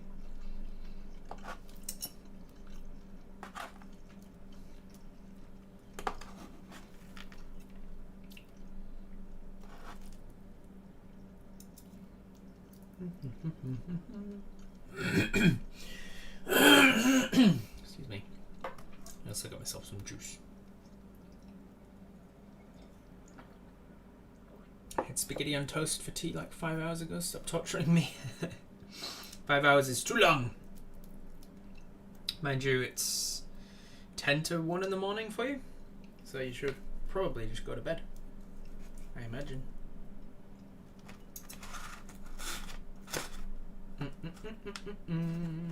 Yum, bacon. Yum. Oh.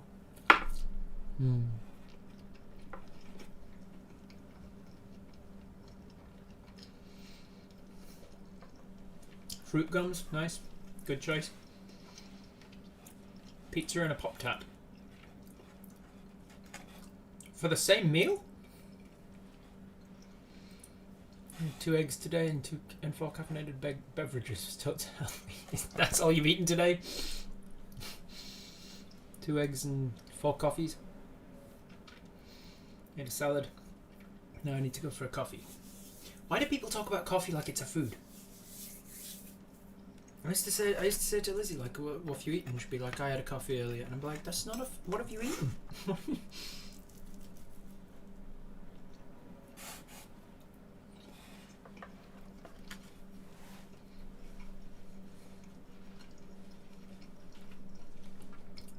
Rafe, you've still not had bacon and pancakes. You bought bacon and pancakes at least twice. But you've never had it.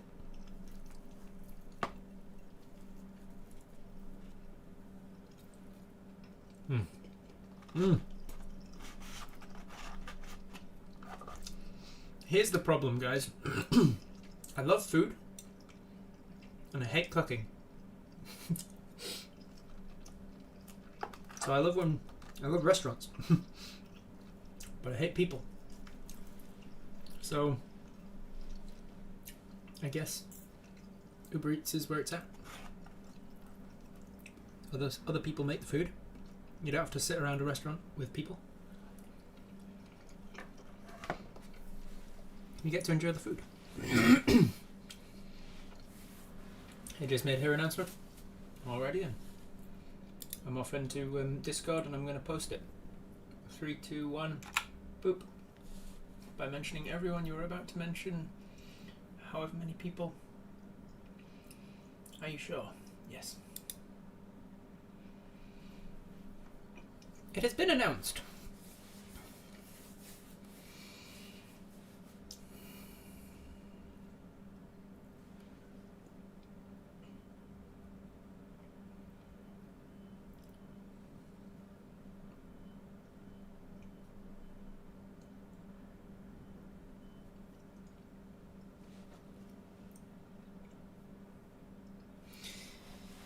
There you go then.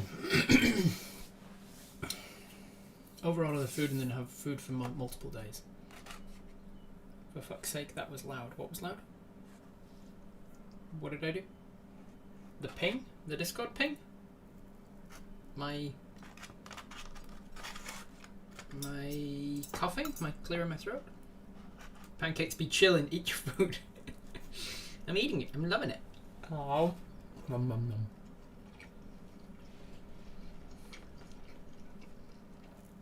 I really want pancakes. Well, you know how I got pancakes? You could also use the same method.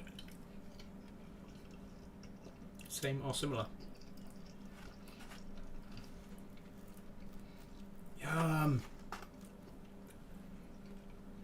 I love pancakes.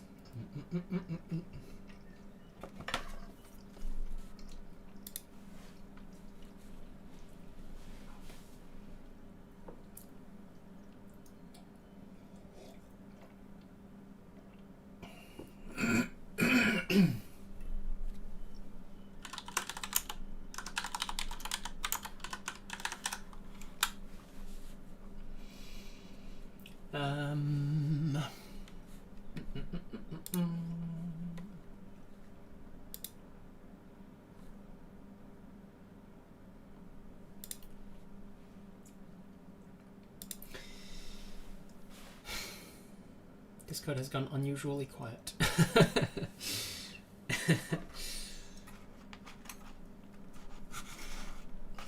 Yeah. Well, it's news. It's certainly news, and it's a lot to read. That was significantly shorter than my first few drafts as well, so I know it's a lot to read, but it's a lot less to read than it would have been.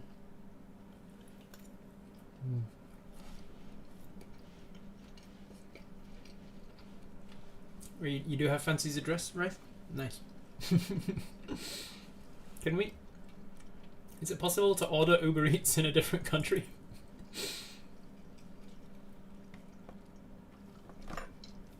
So, the 9th. Yes, Classic Sam is reminding me that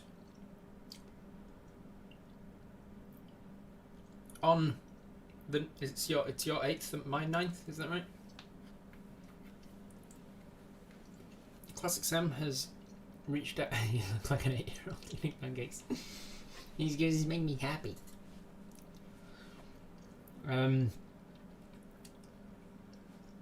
Classic Sam has reminded me that my 9th, your 10th. Oh, did I do that wrong? I think I put it in wrong.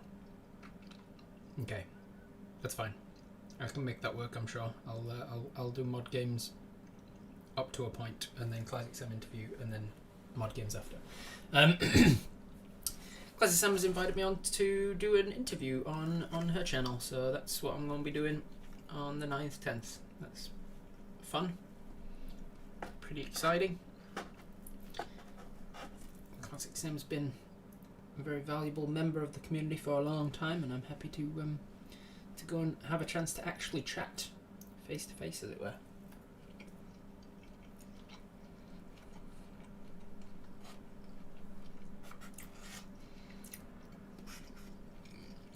Send me jelly tip.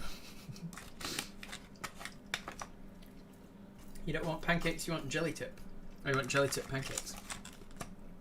Don't know what jelly tip pancakes would look like, but if that's what you want, the heart wants what it wants.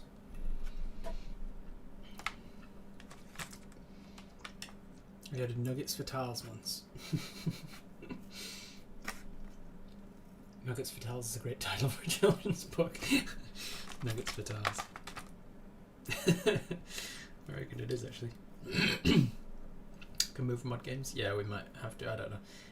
I thought I fucked up with time zones, obviously, and put the wrong thing in my calendar. I think I put the 9th in when I was meaning the 10th, and then the 10th was left open when I was arranging when mod games can be. But usually, from previous mod games, that time of the day, barely anybody's around anyway. So I don't know. I don't know. I'll have a think about it when I'm not eating my breakfast. How's the Discord looking, everybody? It hasn't exploded.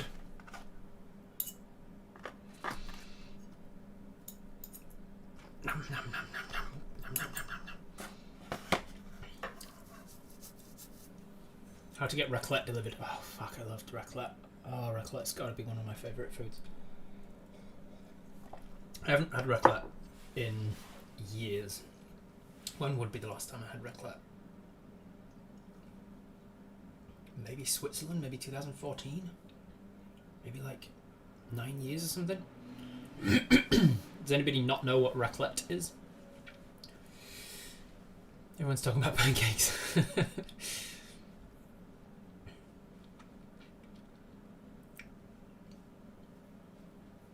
It's £8. What is £8, Fancy? Raclette?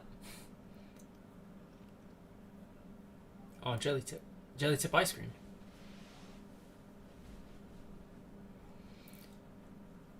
Where are you buying Whittaker's? Oh, Whittaker's jelly tip. Oh, I see. What's raclette? Raclette is I think it's Swiss originally, maybe French. Food where you basically melt cheese over everything that was healthy until you put melted cheese on it. You take potatoes, you take vegetables, you take pretty much anything you want, and you melt cheese and put it over the top of it. And it's not just any old cheese; it's raclette cheese. It is cheese that has a low melt temperature and is delicious when melted. Delicious when hardened and crispy as well. But you can do it. The real raclette is like you'd have like a big wheel of this cheese, and you'd put it by a fire, and you're just sort of sitting around in like an old like Swiss Alps ski lodge or whatever, and you're chatting by a roaring flame. It's a really lovely evening, and then like the side closest to the fire is melting, and then you like take a little device and you scrape it off, and you put it on your put it on your potatoes and your vegetables and stuff, and then obviously it continues to melt, and you keep scraping off the side that's closest to the fire. That's like traditional raclette. It's not fondue. Fondue is different. Fondue is not one of my favourites because it's got like an alcohol in it that I don't like. I don't like the taste of fondue cheese. Raclette cheese is different. It's cheese fondue with a knife. It's very similar to fondue with a knife, but it doesn't have the same fondue alcoholic taste. The one that we had for our home when I was growing up, that I think our Swiss friends bought for us, so that we could do it at home, was like a little grill essentially that sits in the center of your table, and it had 6 different sections, 6 little square sections, and it came with like little black metal trays. And so you cut a piece of raclette cheese and put it into these little trays, and you put it into the grill in the center of the table, and you still get to have like a hanging out and chatting while your cheese is melting sort of thing. It's not just the food, but it's the experience as well. Raclette is all about the experience of just like really conversational food. It's not just like the conversation is until the food gets delivered and then everybody goes quiet while eating and then conversation after. It's like a slow food. So you take out one thing and you scrape that part of cheese over like 2 potatoes and you eat that, and then you put in another slice of cheese, and you can just hang out and chat, and you're just kind of meant to be at the table for hours. Just like when you start to feel a little bit hungry again, you get another slice of cheese and you put it in, and you just chat while it's melting. It's very good. I love raclette. Lots of mess to clean up afterwards though, with your with all of that melted cheese, like all of the crispy stickiness that it can create. But it's worth it. What's everybody's favourite genre of food, as it were? Mine would probably be Italian, because pizza and pasta. Can't go wrong with pizza and pasta. I fucking love it. Even bad pizza is still pizza. Still good.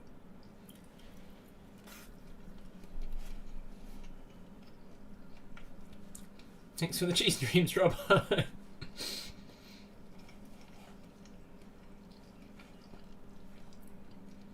Asian food. I feel like that's a bit broad, Alyssa. I think you need to settle in on a country or a region.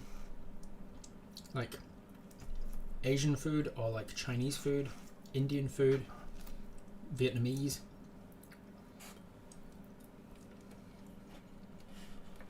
Gravy.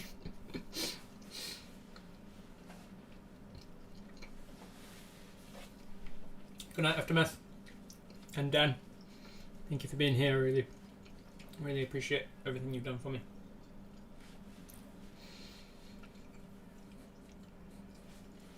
Italian and Asian, Japanese and Korean. Mine would be Italian and Mexican, I think. German, Mexican. My wife is part Filipina. English, Chinese food, yeah. Yeah, I know exactly what you mean as well. English Chinese food is very different to actual Chinese food. And so you can grow up in England eating quote-unquote Chinese food and think, I love Chinese food.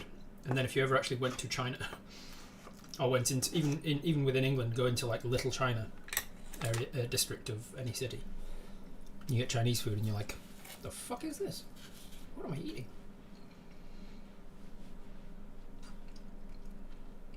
Shrimp fried rice or shrimp fajitas, is that a genre? Just anything with shrimp in it?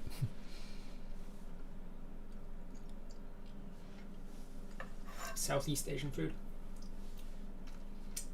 Suriname food. I wouldn't even know what Suriname food is. I know where Suriname is. Oh, Greek food. Yeah, Greek food's. No, actually, gyros specifically is fantastic. One of the best meals I ever had was gyros in Athens. Was it Athens? I think it was Athens. Breže Lodica was the name of the restaurant. Still remember that. But I've had other Mediterranean food, other Greek food, that really, I didn't like it at all. It's all like bones in the like a bunch of bones in like the stew kind of thing that I had, and just like left me like picking things out of my mouth, and I wasn't a fan of that. So some Greek food.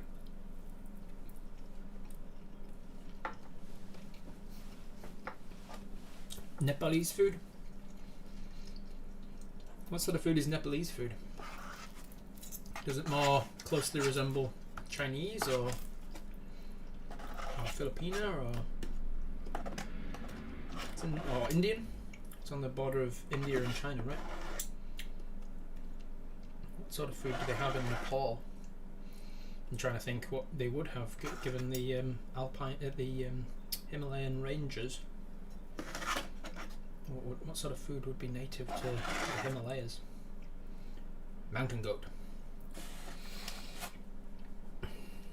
If I had to nail it down, West Indian, aka Caribbean food, specifically Guyanese. What sort of food is Guyanese food? I don't know if I've ever had like Caribbean food. West Indies. It's really fuck, man. The way that explorers named shit. They were like, I'm gonna sail across the sea and find India. I denounce this India. You guys are Indians. And then they called the West Indies the bit that's south of that, and they call the Midwest the bit that's in the east. Just get your fucking heads on when you're naming shit. Excuse me. My daughter's a hell of a chef. Nice. The meat on a stick skewer Greek place here. Those ones where they go around to your table and carve it. Oh yeah, nice. I have been to a place that I really liked, a restaurant here in Auckland, that is like on your table you have like a little salt shaker looking thing that's green on the top and red on the bottom, and if you put it on the red side, actually it could go either way and I don't remember which one it is, but if you put it on one side it tells the servers to stop at your table, like you want more, you're hungry again. And they will be coming round with, and they're just constantly doing the rounds with kind of like a buffet, but where you're sitting down and the buffet is brought to you, if that makes sense. So the server will come round and they'll be like, here I have pig liver or something. And you're like, no thank you. And they keep going. And then they're like, here I've got chicken breast. And you're like, yeah, I'll take some chicken breast. And they'll skewer it onto your plates. And then they move on and somebody's coming around with broccoli and you're like, yes please. And they'll stop at you if your thing is on, and then you turn it, if you've like got enough for a while, you turn it over and you can talk and have a chat while you're waiting for that to digest, and then you can be like, I could do with some more actually. And you turn it over again. It was great. It's a good restaurant. I liked it.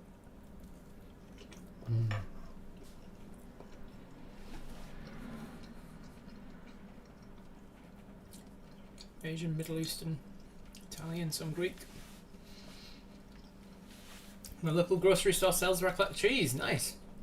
That's gonna happen. I want to see pictures of it in the restaurant section of the Discord. Okay. I want to see people eating raclette, especially if they've never had it before, and the first they've heard of it was me. I want to know that I've gotten people into it. Someone in Discord mentions all convos revert back to food convos. I'll point out it's because the mayor started it. Food is a universal. And technically I didn't start it. I only started talking about food because I'm currently eating. And so it seemed like an appropriate topic. And so it's really Wraith and Fancy's problem for sending me pancakes and things.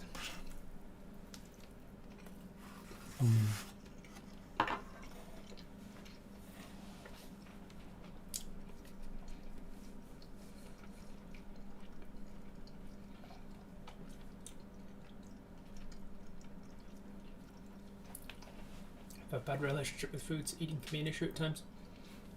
I get that. It's not something, thankfully, that I've ever had to struggle with myself, but I know a lot of people who have. I'm very glad to have never had a problem with like a sort of an issue, a bad relationship with food. A bad relationship with cooking. I'm not a good cook.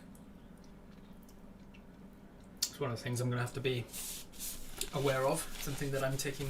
I've had friends help me out and put some things into place for making sure that I'm eating right during this difficult period. Lizzie was very thoughtful and made me a whole bunch of ready meals for the freezer before she left. And she was like, I don't want you surviving on toast for the first few weeks.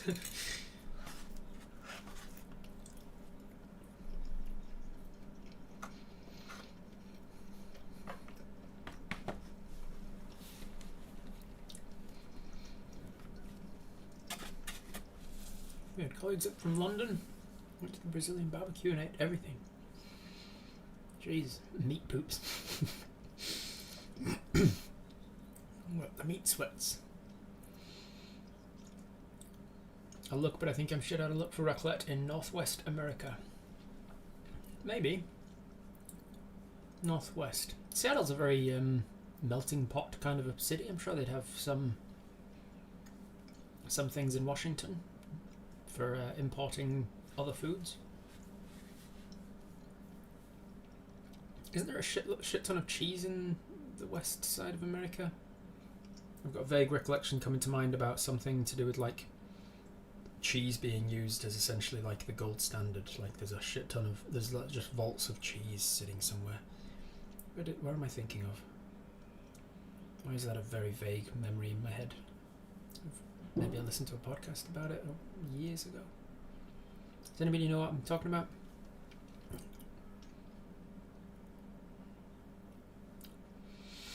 Tillamook cheese is done in Washington. Scrambled eggs that someone else has made are so much better than my ones. Yeah. I like making food for people if I'm in the mood, desserts mostly, but it's fun to share food with people, yeah.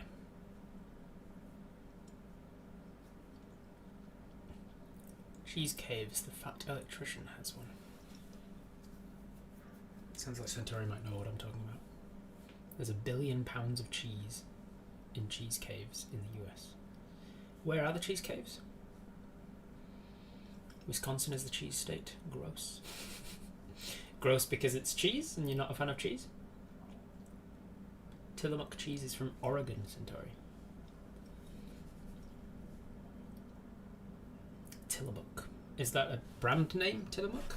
Or is that like a type of cheese like Edam? You know the Edam's made backwards? Boo.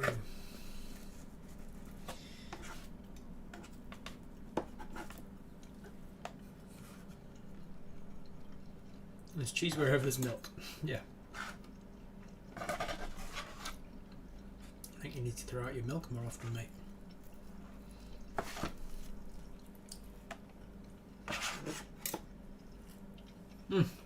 Yum.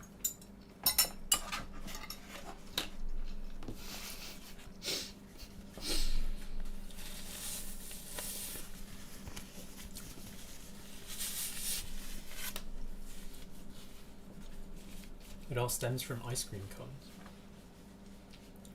Tillamook is a brand and a place. Oh. Well, there you go. Alright, I'm done. Thank you very much for my breakfast.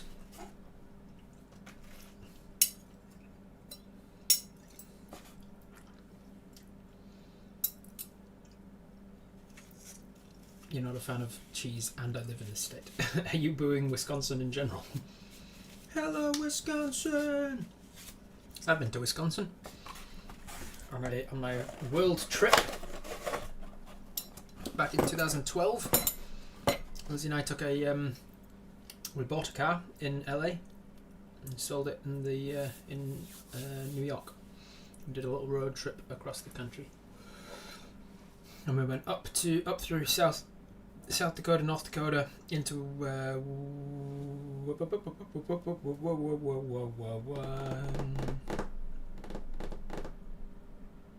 Wisconsin, Wyoming, Winchester, where the fuck was it? What is it called? Manitoba, right? It's in Manitoba. Where? What the hell was it called? Was the place in Canada in Manitoba, right in the smack in the centre? It begins with a W. There's nothing there. Begins with a W.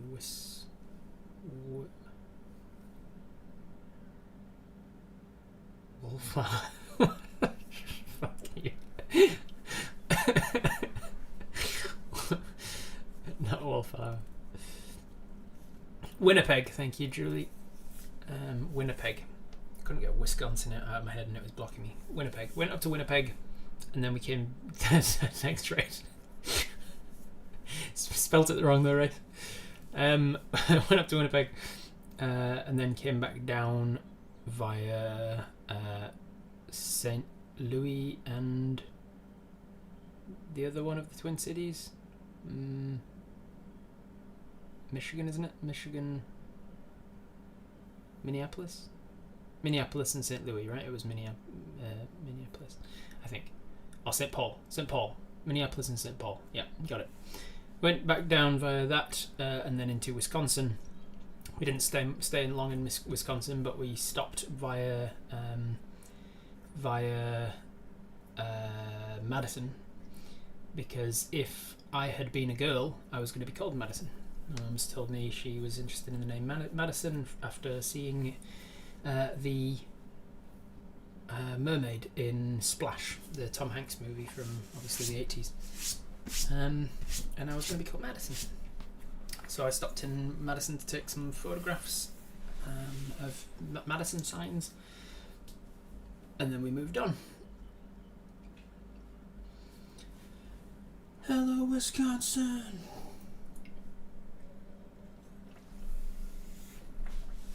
Sprog said Winnipeg ages ago and I ignored her in favour of Wallflower. Nice.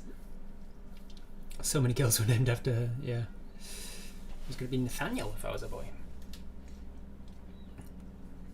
If I was a girl, and 2 days later, I would have been Elizabeth after Queen Elizabeth, because that was when her birthday was. But I think if I was 1 day later, I would have shared a birthday exactly 100 years later than Adolf Hitler. He was born, I think, on the 20th of April, 1889. He's almost exactly 100 years before me. What's the best road sign you've been to? There's some in New Zealand that my brothers went to when they were over, and so it became like this family tradition. When I moved out, I did the same, because there's a place called Manly, Manly, Manly, and there's Big Manly and Little Manly, and there's a beach at each one, so it's like Big Manly Beach and Little Manly Beach. And so we've got this thing in our family of like going and standing next to Big Manly Beach and being like, Big Manly Beach, and then going to the Little Manly one and just being like, Little Manly Beach. It's very funny. It's hilarious, I'm telling you. We all know what your drag name is now. What, Adolf Hitler? Seems a little strange, but sure. Supposed to be a Claudia, but got named after a missing girl instead. Interesting. I actually ended up being named after somebody my mum didn't like. I'm positive I would have been Jessica if born a girl. As it is, until someone sees me or hears my voice, they assume I'm a Jessica anyway. Perfect. As it should be. It feels a little more true to yourself. They weren't going to pick that name though. Yeah, if I was born 1 day later, they'd have been like, well, we've got no choice. He's a boy and he was born exactly 100 years to the day, so I guess we're going to have to name him Adolf. Oh, is this name regardless? Lol. In Iceland, it's a male name, but I'm American. Had fun in school. Christ. Kelsey. Yeah, Kelsey. There's a lot of names that I was surprised to learn are unisex later in life. Like Jordan, I didn't know was a unisex name because I only had a bloke friend called Jordan. And it wasn't until the model Jordan that I was like, Jordan? I guess. Ashley was another one. Ashley, my female cousin, was Ashley, so I assumed Ashley was just a girl's name until I met a guy called Ashley in college, I think. Sam was always an obvious one because I knew both Sams growing up. But yeah, it's interesting. Obviously, your perspective is shifted by those you know about what is and is not a unisex name. Charlie was another one that confused me until I realised that it was short for Charlotte.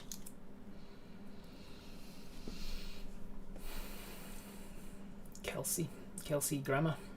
Yeah.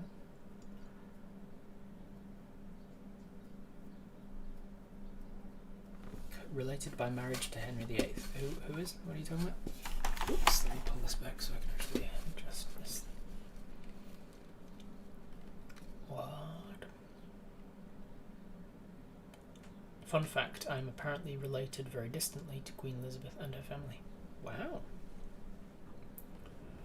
Related by marriage to Henry VIII. Damn, that's cool, Tara. I suppose everybody got the opportunity to be related to Henry VIII via marriage, didn't they? he was an equal opportunity person, giving equal people rights to be related to. Like Genghis Khan, right? He just doing his bit for the people to make sure that everybody's related. He was trying to bring the world together in unity by being related to him and his offspring. What is it? Something like a quarter of the world is related to Genghis Khan or descended from him or something?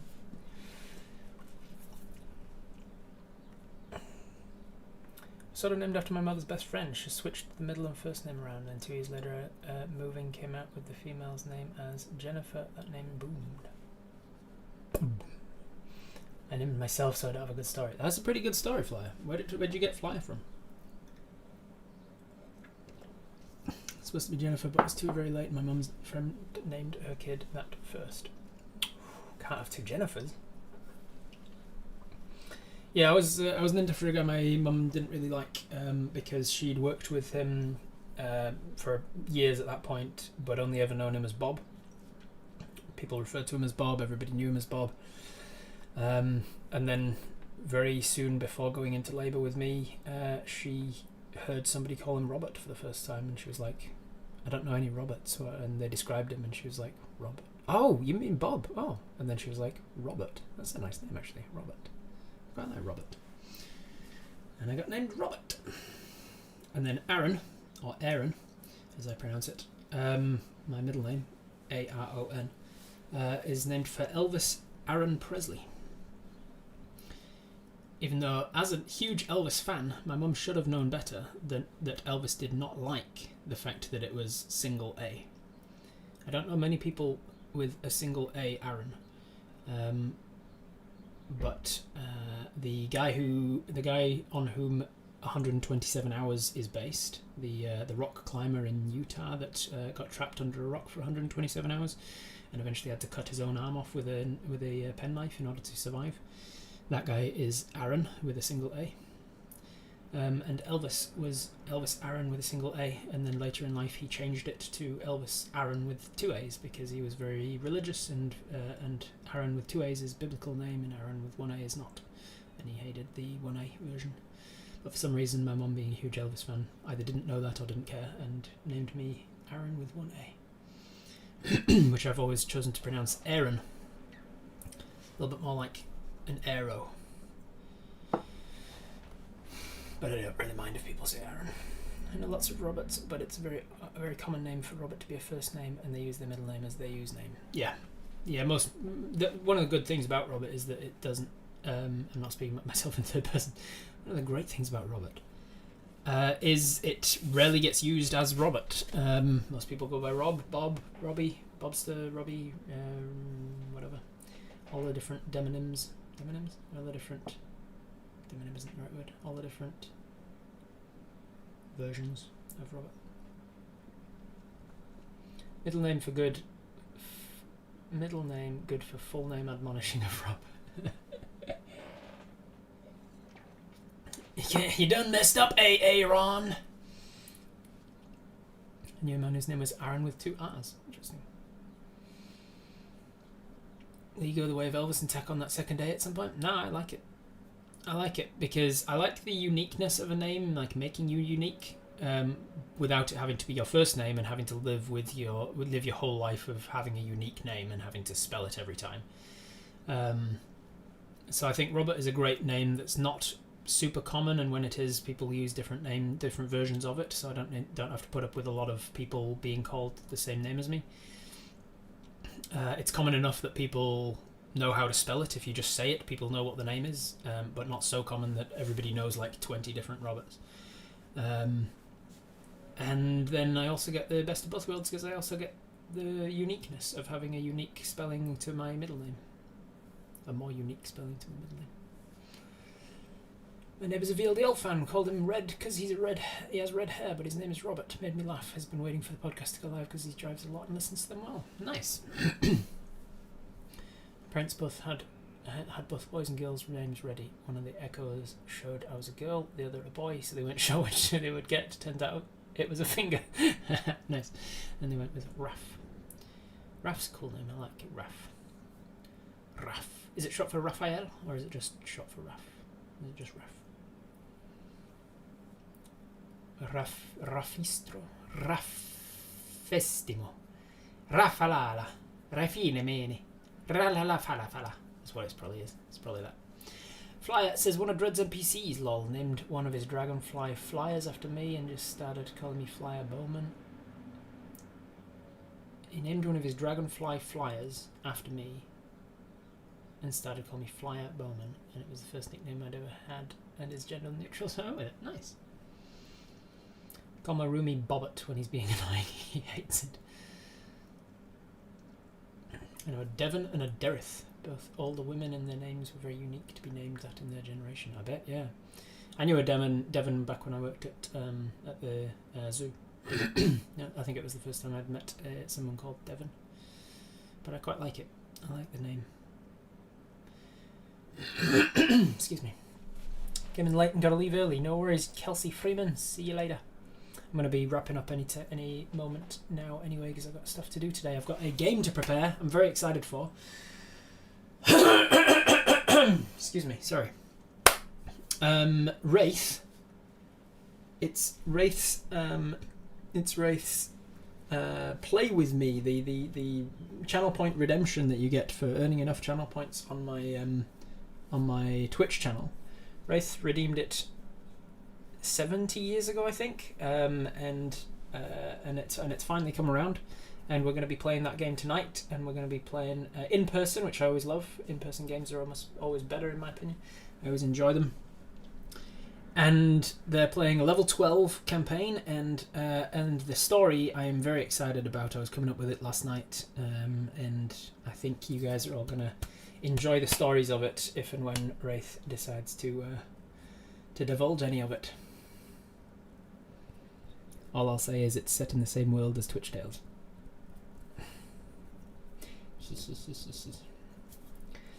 So I do need to prep that, and it's in 4 hours. So I probably should leave it there and go and do some prep for that game. Does it involve ripped centaurs wearing kilts? It might. I don't have a mini for that, unfortunately, and I didn't have time to print a centaur wearing a kilt. But I do have some centaur minis. Alrighty, well, I expect glistening muscles. Alright, thank you very much for being here, guys. Thank you very much for your support over the years, and also over the next little while. It's going to be a very difficult time, difficult transitionary process for all of us.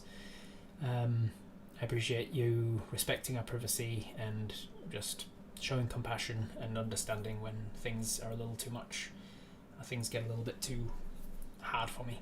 I appreciate it, and I'm glad to have all of you. You're amazing. I'm going to leave it there.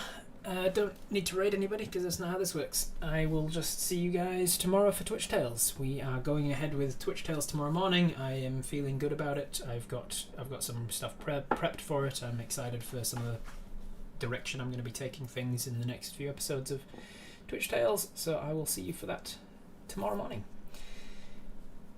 Bye everyone. Bye bye bye bye bye.